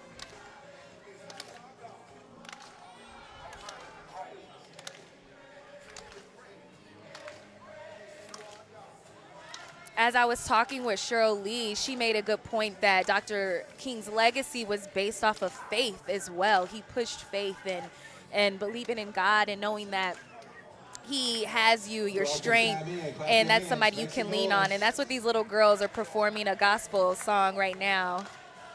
And you can definitely tell, if we can get some shots of the crowd too, that the crowd is cheering them along and participating as well.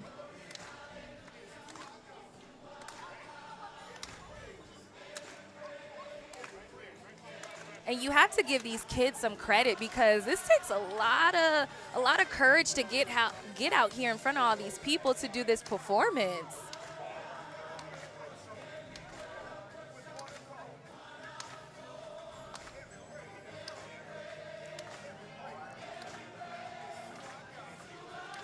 They are too cute, you guys.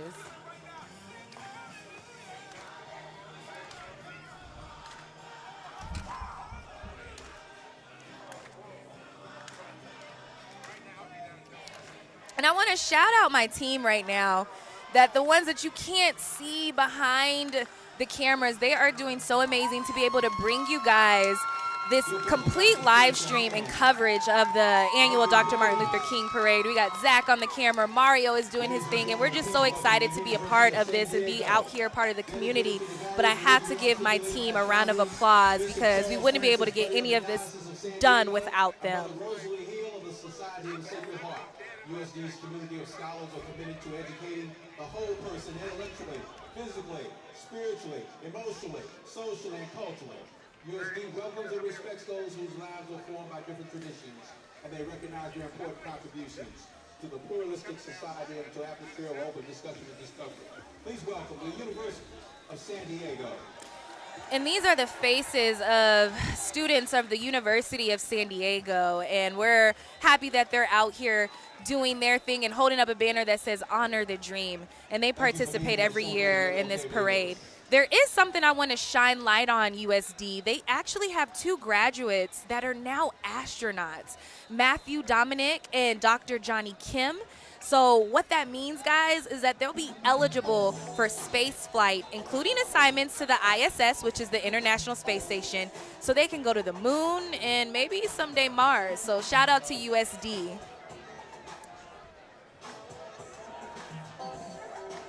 And like I said, it's so great for these college students to be out here participating, specifically the University of San Diego.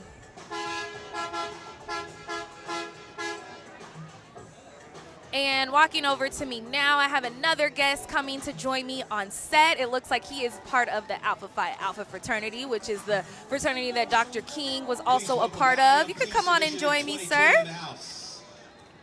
This is live television. This is what we do. So go ahead and throw on that headset and let's start chatting.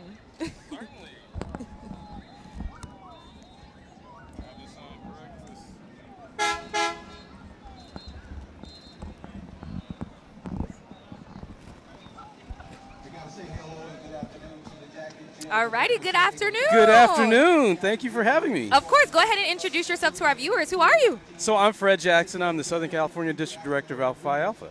Nice, which is also the fraternity that Dr. King is a part of. It is. Dr. King was a member of the fraternity. He was initiated in Sigma chapter back in Boston in the 1950s, I believe. Okay. And of course, phenomenal man. Yes. You know, stood for just peace and love, and just happy to be here. Awesome. Okay, so let's talk a little bit about, well, first, let me just go ahead and get straight to it. What's the favorite thing about the parade that you like? Like, what are you looking forward to? Well, you know, it's just having so many people here, you know, the diversity of people, you know, diversity in not only ethnicity, but faith, tradition, and the like, and just to see how Dr. King has brought this all together, right? You know, some 40, 50, 60 years after he's assassinated, you know, assassinated. So, you know, it's phenomenal to come out and see so many people come together and celebrate his legacy and his life. I agree with you. That's probably one of my favorite things, is just looking around and seeing the different types of people from different neighborhoods. And not only here in San Diego, but from NorCal. We had a school from Arizona that was here. Right. It just shows how big of an impact that his legacy still has, you know, for today. And his message, right? Yes. His message then is still resonating, and and it is even more important today. It is, you know, especially given in today's society. yeah, definitely with everything that's going on in our world, in our country. I and agree. so his message transcends, you know, the decades and the years. So to see folks to come out and to celebrate his legacy, embrace his message, I think is a powerful thing. It's very, very powerful. So tell me a little bit about the hand that you play in the parade and like the manpower that it takes to be able to put this thing together. Well, I can't take any credit. Okay. Because I'm the district director, and I actually live in Los Angeles. Okay. And so I came down to support the brothers here. Nice. The Southern California district of Alpha. The boundaries go as far north as Bakersfield and Santa Barbara, and extends all the way south to San Diego, as well as we have Hawaii and Korea. So I came down to be supportive of them. This is their 40th year. It's a milestone year. I want to be here to just celebrate and congratulate those brothers for 40 years of work, right? Yes. It takes, this is not something that you can just wake up and do. You know, it takes years and it takes weeks to prepare and plan for, and they do this exceptionally well. It does. I had asked you a few minutes ago what your favorite part was, and another thing that I love is seeing the kids out here and seeing the youth. You know what I mean? Because that's how this is going to continue. Absolutely. Even when we're gone. So the reason I say that is to ask you, how does your fraternity impact the lives of young black men right now? And like, what exactly are you guys teaching them with what's so in today's society and what you see in the news, and how does those conversations go? Well, the fraternity has several different national programs. Okay. One of which is Project Alpha, which is a program where we teach boys about being sexually responsible, yes. but not only sexually responsible, but then the mentoring aspect of it all, right? Of what it takes today to be a boy of color, how to, and then we also have a national program, Go to High School, Go to College,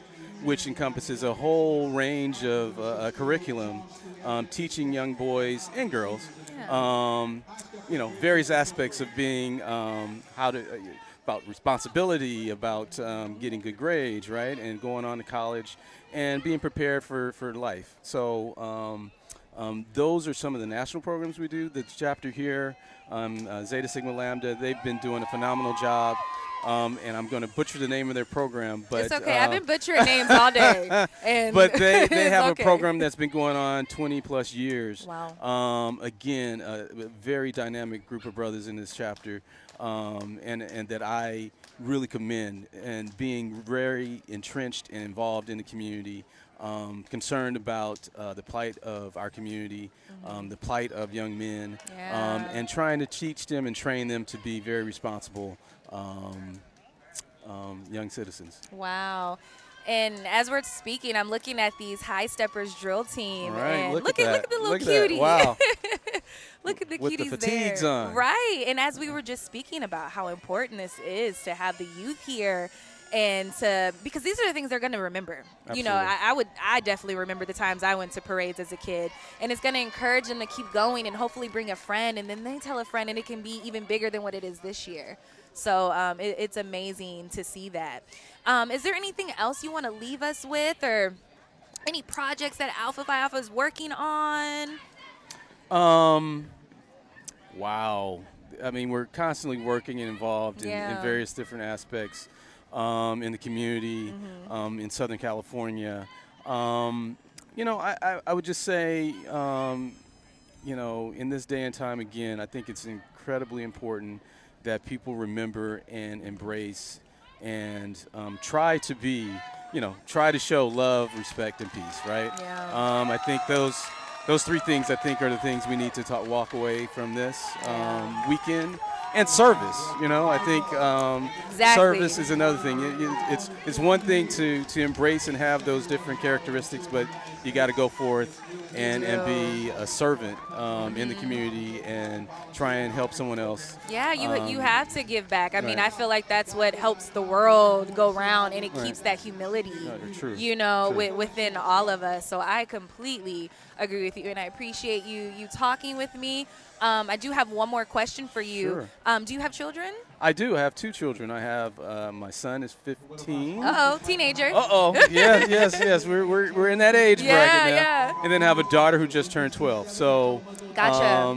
yeah, I'm going through Yeah, the you're little in the midst of interesting, right? A little interesting period here, but You're in the midst yeah. of it. Well, I asked, not to impose, but just to Sure. ask, what is it that you tell them? What are those words of encouragement? Because you do see, unfortunately, a lot of high suicide risk, or like you said, like kids not being mentored as much as they could. So what is that conversation you have with them to help them just kind of go out into the world and face it head on? Well, I think one, you have to, I believe, not to get this Sunday, right? It's Sunday. You have to be grounded, right? And I'm not going to preach, but I think you need to be grounded in who you are, right? Yeah. And I think that starts at the home, right? It does. And being confident, having that assurance, having that love and support, I think that helps you, right? And then I think the other piece is, in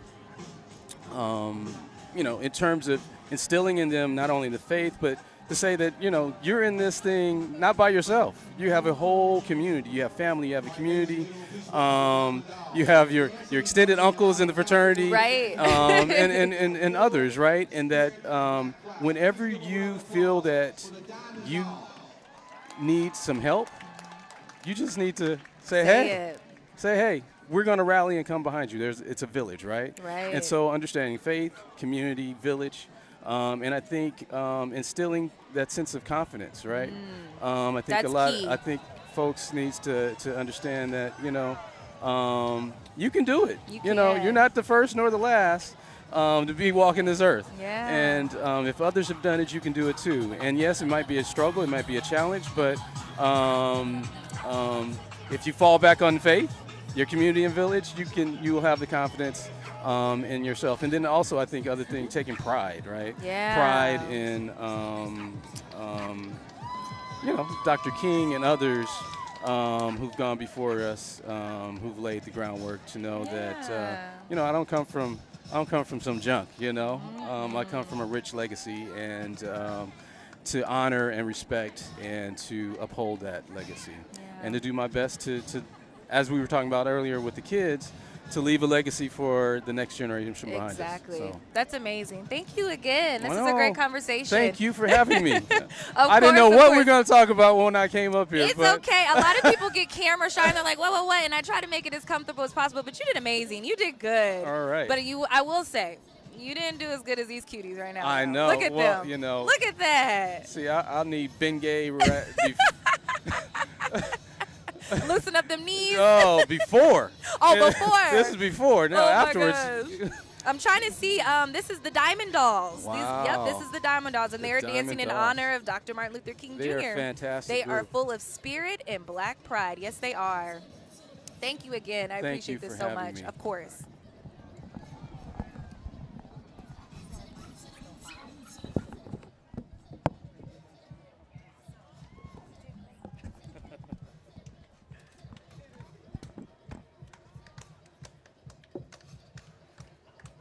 All right, you go, girls.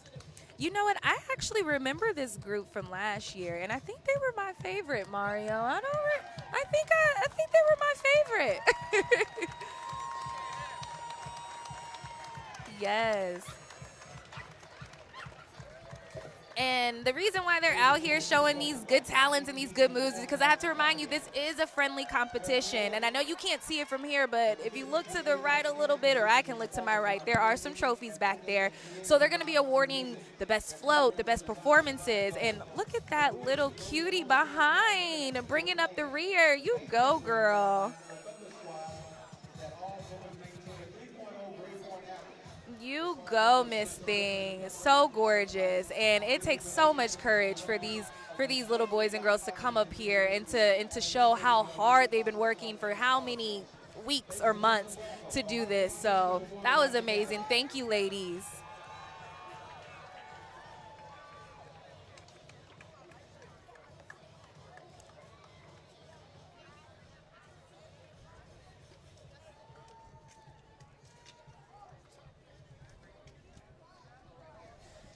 And we actually have another group that's actually up right now about to show us some moves. Let me see if I can figure out who this is. Give me 1 second.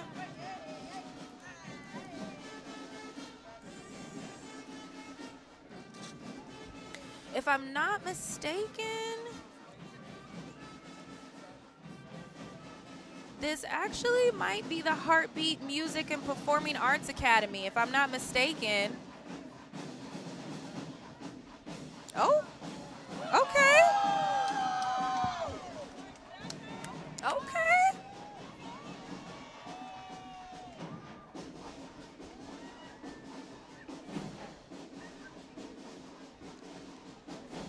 And I know I keep asking everybody what their favorite thing is for the parade. And I'm going to be a little selfish right now. This is what I look forward to. I love seeing these kids come out here and do their thing. And you have to support and cheer these kids on.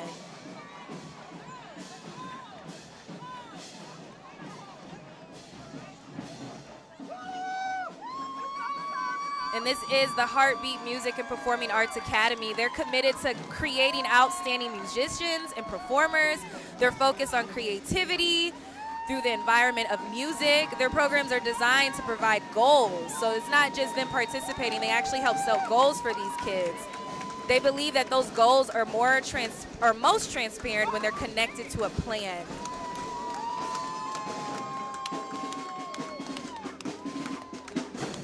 And another cool thing about that little group is that their mentors, they help assist them in preparation for college life and building those relationships with those directors and those deans, specifically at historically black colleges and universities.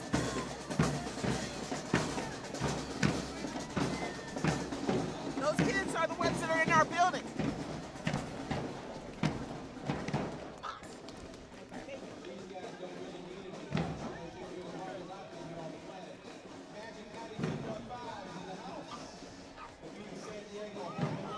And coming up is something that you probably turn your dial to and you listen to. I know I do. This is Magic 92.5, the beat of San Diego, home of Jagger and Christy. And Jagger and Christy, if you guys are listening, I listen to you guys every morning.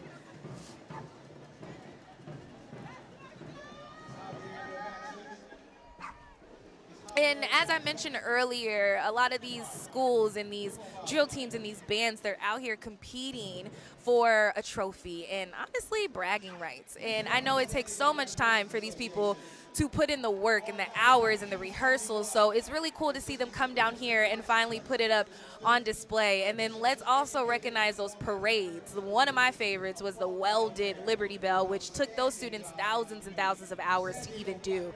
And it's just amazing to see what an idea can turn into and to see it displayed for your family, your friends, and the entire community here at San Diego.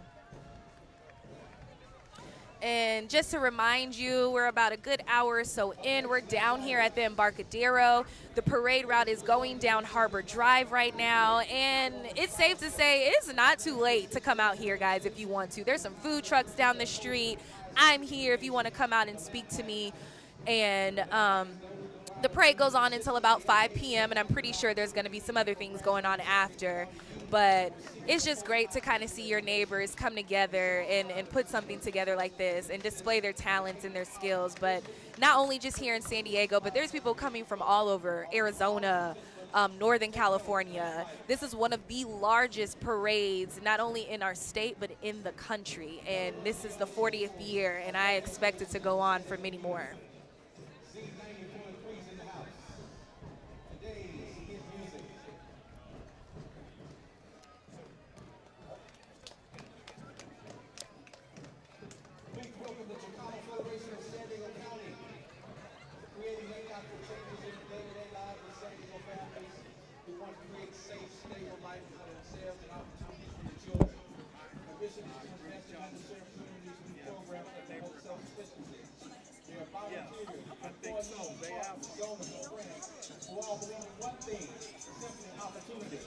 They approach the commitment to the goal with the highest level of responsibility, professionalism, and integrity and focus on what matters. Thousands of individuals and families who turn to us for assistance every day. The Chicano Federation of San Diego County. Good afternoon. Up next, the Martin Luther King Jr. Democratic Club is in the house.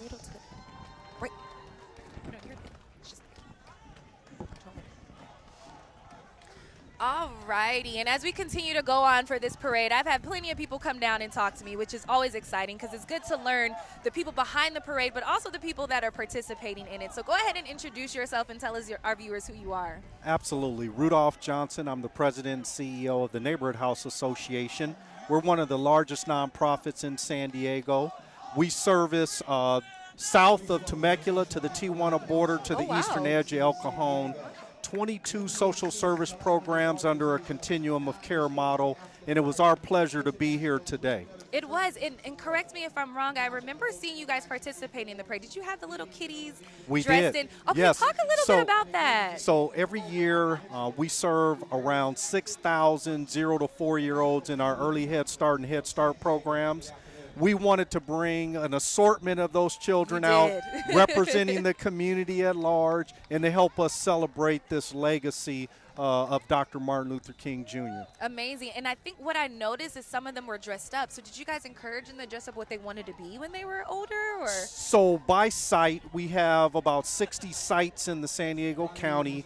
They elected to kind of dress up and showcase their own talent, and we embraced it and allowed them to make a choice, and today it all culminated in our marching down the parade route. That's awesome. And how does that impact the San Diego community? Because I know that helps bring a lot of, what should I say, families together, or one less thing they have to worry about. So can you speak a little bit about the impactment on families here? So the Head Start program is very near and dear to my heart as president and CEO. In 1968, I actually went through this very same Head Start program right here in San Diego County. So you're a product So of I'm it a as well. product, yes, and I'm proof that it works. And through a continuum of care, we move them through our community of care, wrap around the family, and our goal is to produce leaders in this community, i.e. the man that's sitting before you today. Gotcha. Okay, and if you could speak a little bit about what it took to get everybody together, because you guys had a big group. We had did. a big group. Sure. What it took to get everybody together to come down and participate in this year's parade? So like I said, we have about 22, 23 programs that we run on a daily basis. Everything from early childhood education to senior care to mental health. And so we approached all of our programmatic employees and said, you know, let's get our clients out, let's get our families out, let's get employees out. And what you saw today was the culmination of all of that. It was. And just a moment now, I just want to highlight the Alpha Kappa Alpha sorority coming down right now, which Coretta Scott King was, of course, a part of. So it's good to see these pretty ladies in pink as well participating in the parade. And I just want to ask you and just talk a little bit about, what is your favorite thing? I've been asking everybody that I've been interviewing, what is your favorite thing about the parade? What are you looking forward to most when you come out here? Well, being a product of this community, I look forward to the day itself, really celebrating the legacy of the man who really built a bridge for us from the 60s to current, and then it's our responsibility as responsible citizens to build a bridge for the next generation. That's so and true. so that's what I feel when I come out. I love to see both sides of the street in line. And let me just give a plug to Omega Psi Phi Fraternity Incorporated, because they'll be coming shortly. And you know what? I remember them last year, and they definitely made it known they were coming down. So I'm interested to see. Yes, absolutely. See them come down. Yes. And what you guys are looking at right now is some steppers with AKA sorority. And as I've been saying, that this is a competition, and these kids come together to put their talents and their skills and to fight for some bragging rights at that. So is there anything else you want to leave us with before we say goodbye to you? Well, I just want to say thank you for having me on. Thank you for all that we do in the San Diego County to support organizations like the Neighborhood House Association and other nonprofit organizations. It works. I'm living proof of the fact that these organizations produce productive leaders, and I want to see that into the future. Nice. Thank you so much. I appreciate you speaking with me Thank today. you. Thank you. It was our pleasure. All Americans through service, leadership, empowerment, and implementation of the 5 points: programmatic thrust, economic development, educational development, international awareness and involvement, physical and mental health, and political awareness and involvement. Faithfully serving the San Diego community since 1938, Delta Sigma Theta San Diego Alumni Chapter continues to support the mission of the sorority through its annual scholarships offering youth mentorship programs. Delta Academy for girls ages 11 to 14, Delta Gym for girls ages 14 to 18, and the annual Black History Essay Contest. Delta, Sigma, Theta, and San Diego Delta Foundation. Good afternoon.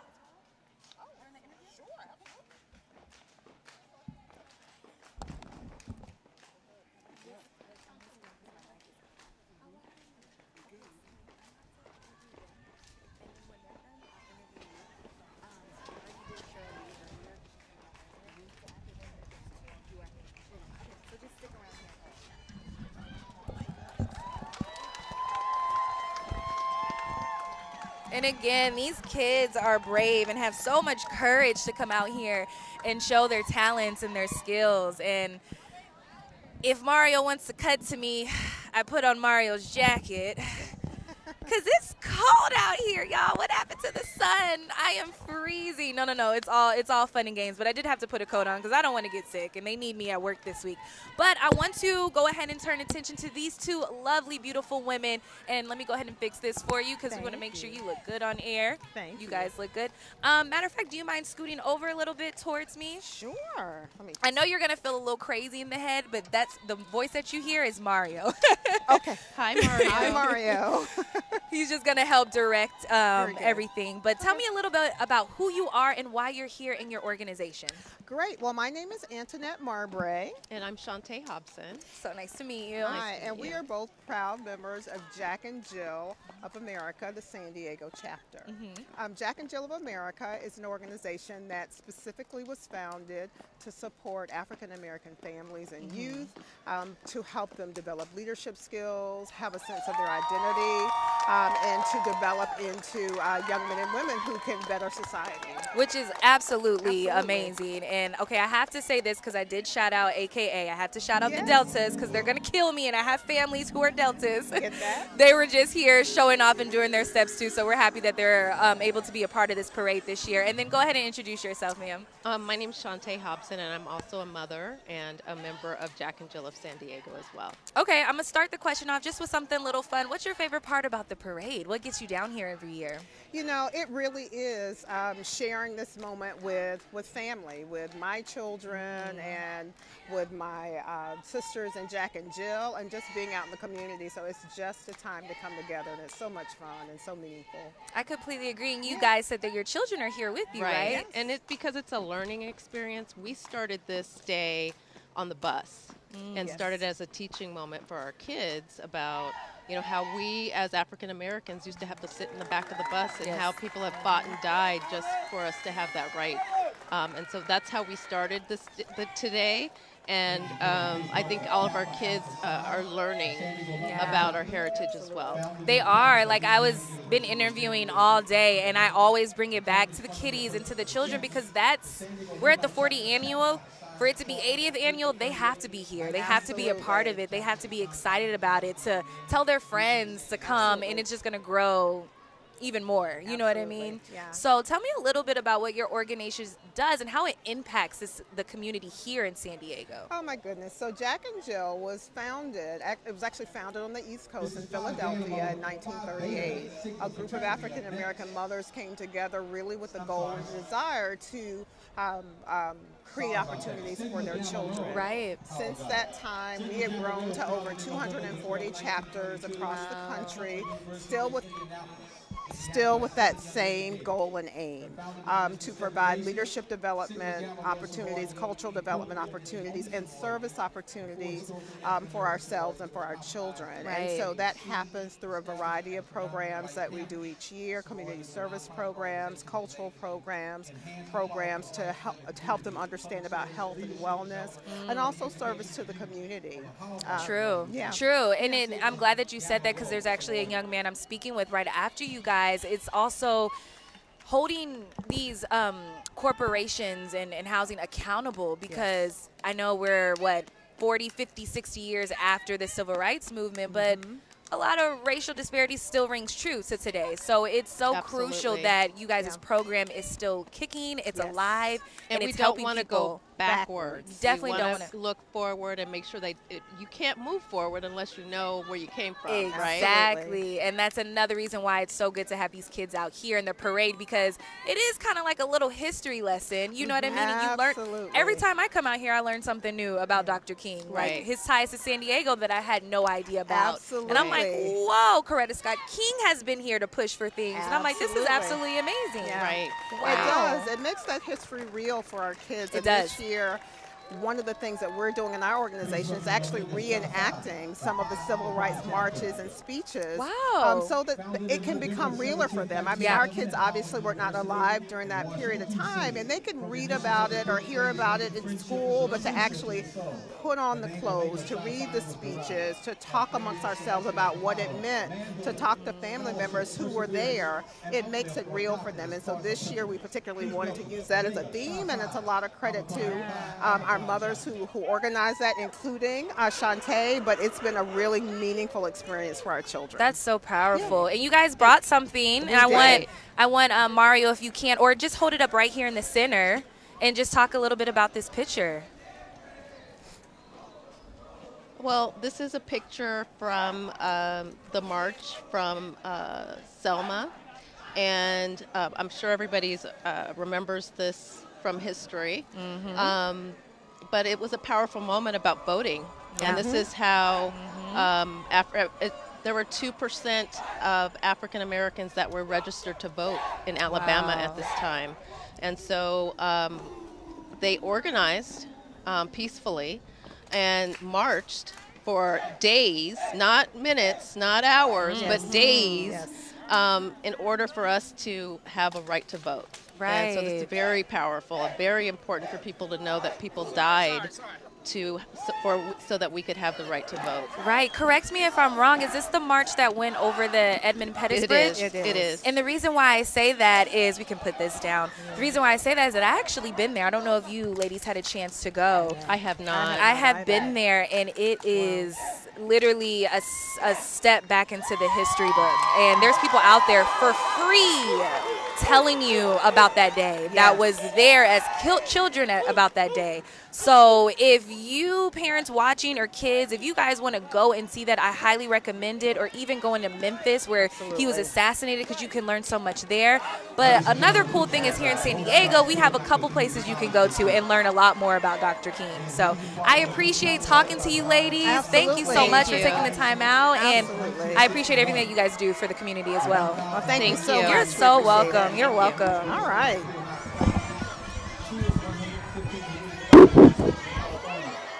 2,800 full and part-time faculty and staff, its alumni, and more than 27,000 students who enroll each year are major contributors to the East County, Rosemont, Fairmacker Community College District. Every man must decide whether he will walk in the light and grain of altruism or in the darkness of destructive selfishness. We must use time creatively in the knowledge that the time is always right to do right. The function of education is to teach one to think intensively and to think critically. Intelligence plus character, that is the goal of true education. An individual has not started living until he rises above the narrow confines of his individual concerns. And what the students here are doing are just reading famous speeches from Dr. King. Not the longevity of one's life is what is important. And to remind you that this year's theme is Let Freedom Ring. So they have to incorporate their float and their participation in this parade to that theme of Let Freedom Ring. There can be no deep disappointment where there is not deep love. I have decided to stick with love. Hate is too great a burden to bear. Please welcome the Sharp Healthcare and Equality Alliance. As they embrace the mission of celebrating equality and standing together and leading Sharp is a not-for-profit, but the people, which means all of the resources are dedicated. So the History Center says, the History Center of San Diego says that Dr. King's visit in San Diego, which was in 1964, also came as black San Diegans routinely saw discrimination. So bad to where the city of San Diego had earned the nickname of the Mississippi of the West. So around that time, a lot of African Americans were denied loans from banks, housing outside of segregated neighborhoods, and refused entrance by some business owners. And I'm saying that to introduce my next guest here, which is Luis Martinez, one of the founders and CEO of We the Plug. But I'm going to have you go ahead and introduce yourself and tell us exactly what WTP is and how it's impacting the community. Yeah, so my name is Luis Martinez. I'm the founder and CEO of We the Plug. And what we do is we foster in Pan-African and Latinx founders and make sure that they have access to funding, fundamental education, and also resources that they need to succeed in their business as well. Awesome. And I just want to make this little note. The little voices you hear in your head, that's just Mario. So if he tells you to do something, listen. No, I'm just kidding. So tell me a little bit about what I've been kind of talking about and teasing to these people about your interview today is that what you do with WTP is that you hold these companies accountable and make sure that they hire more of a diverse staff. And so just speak a little bit about that and how you guys do that. So we also do that as well, but the main component is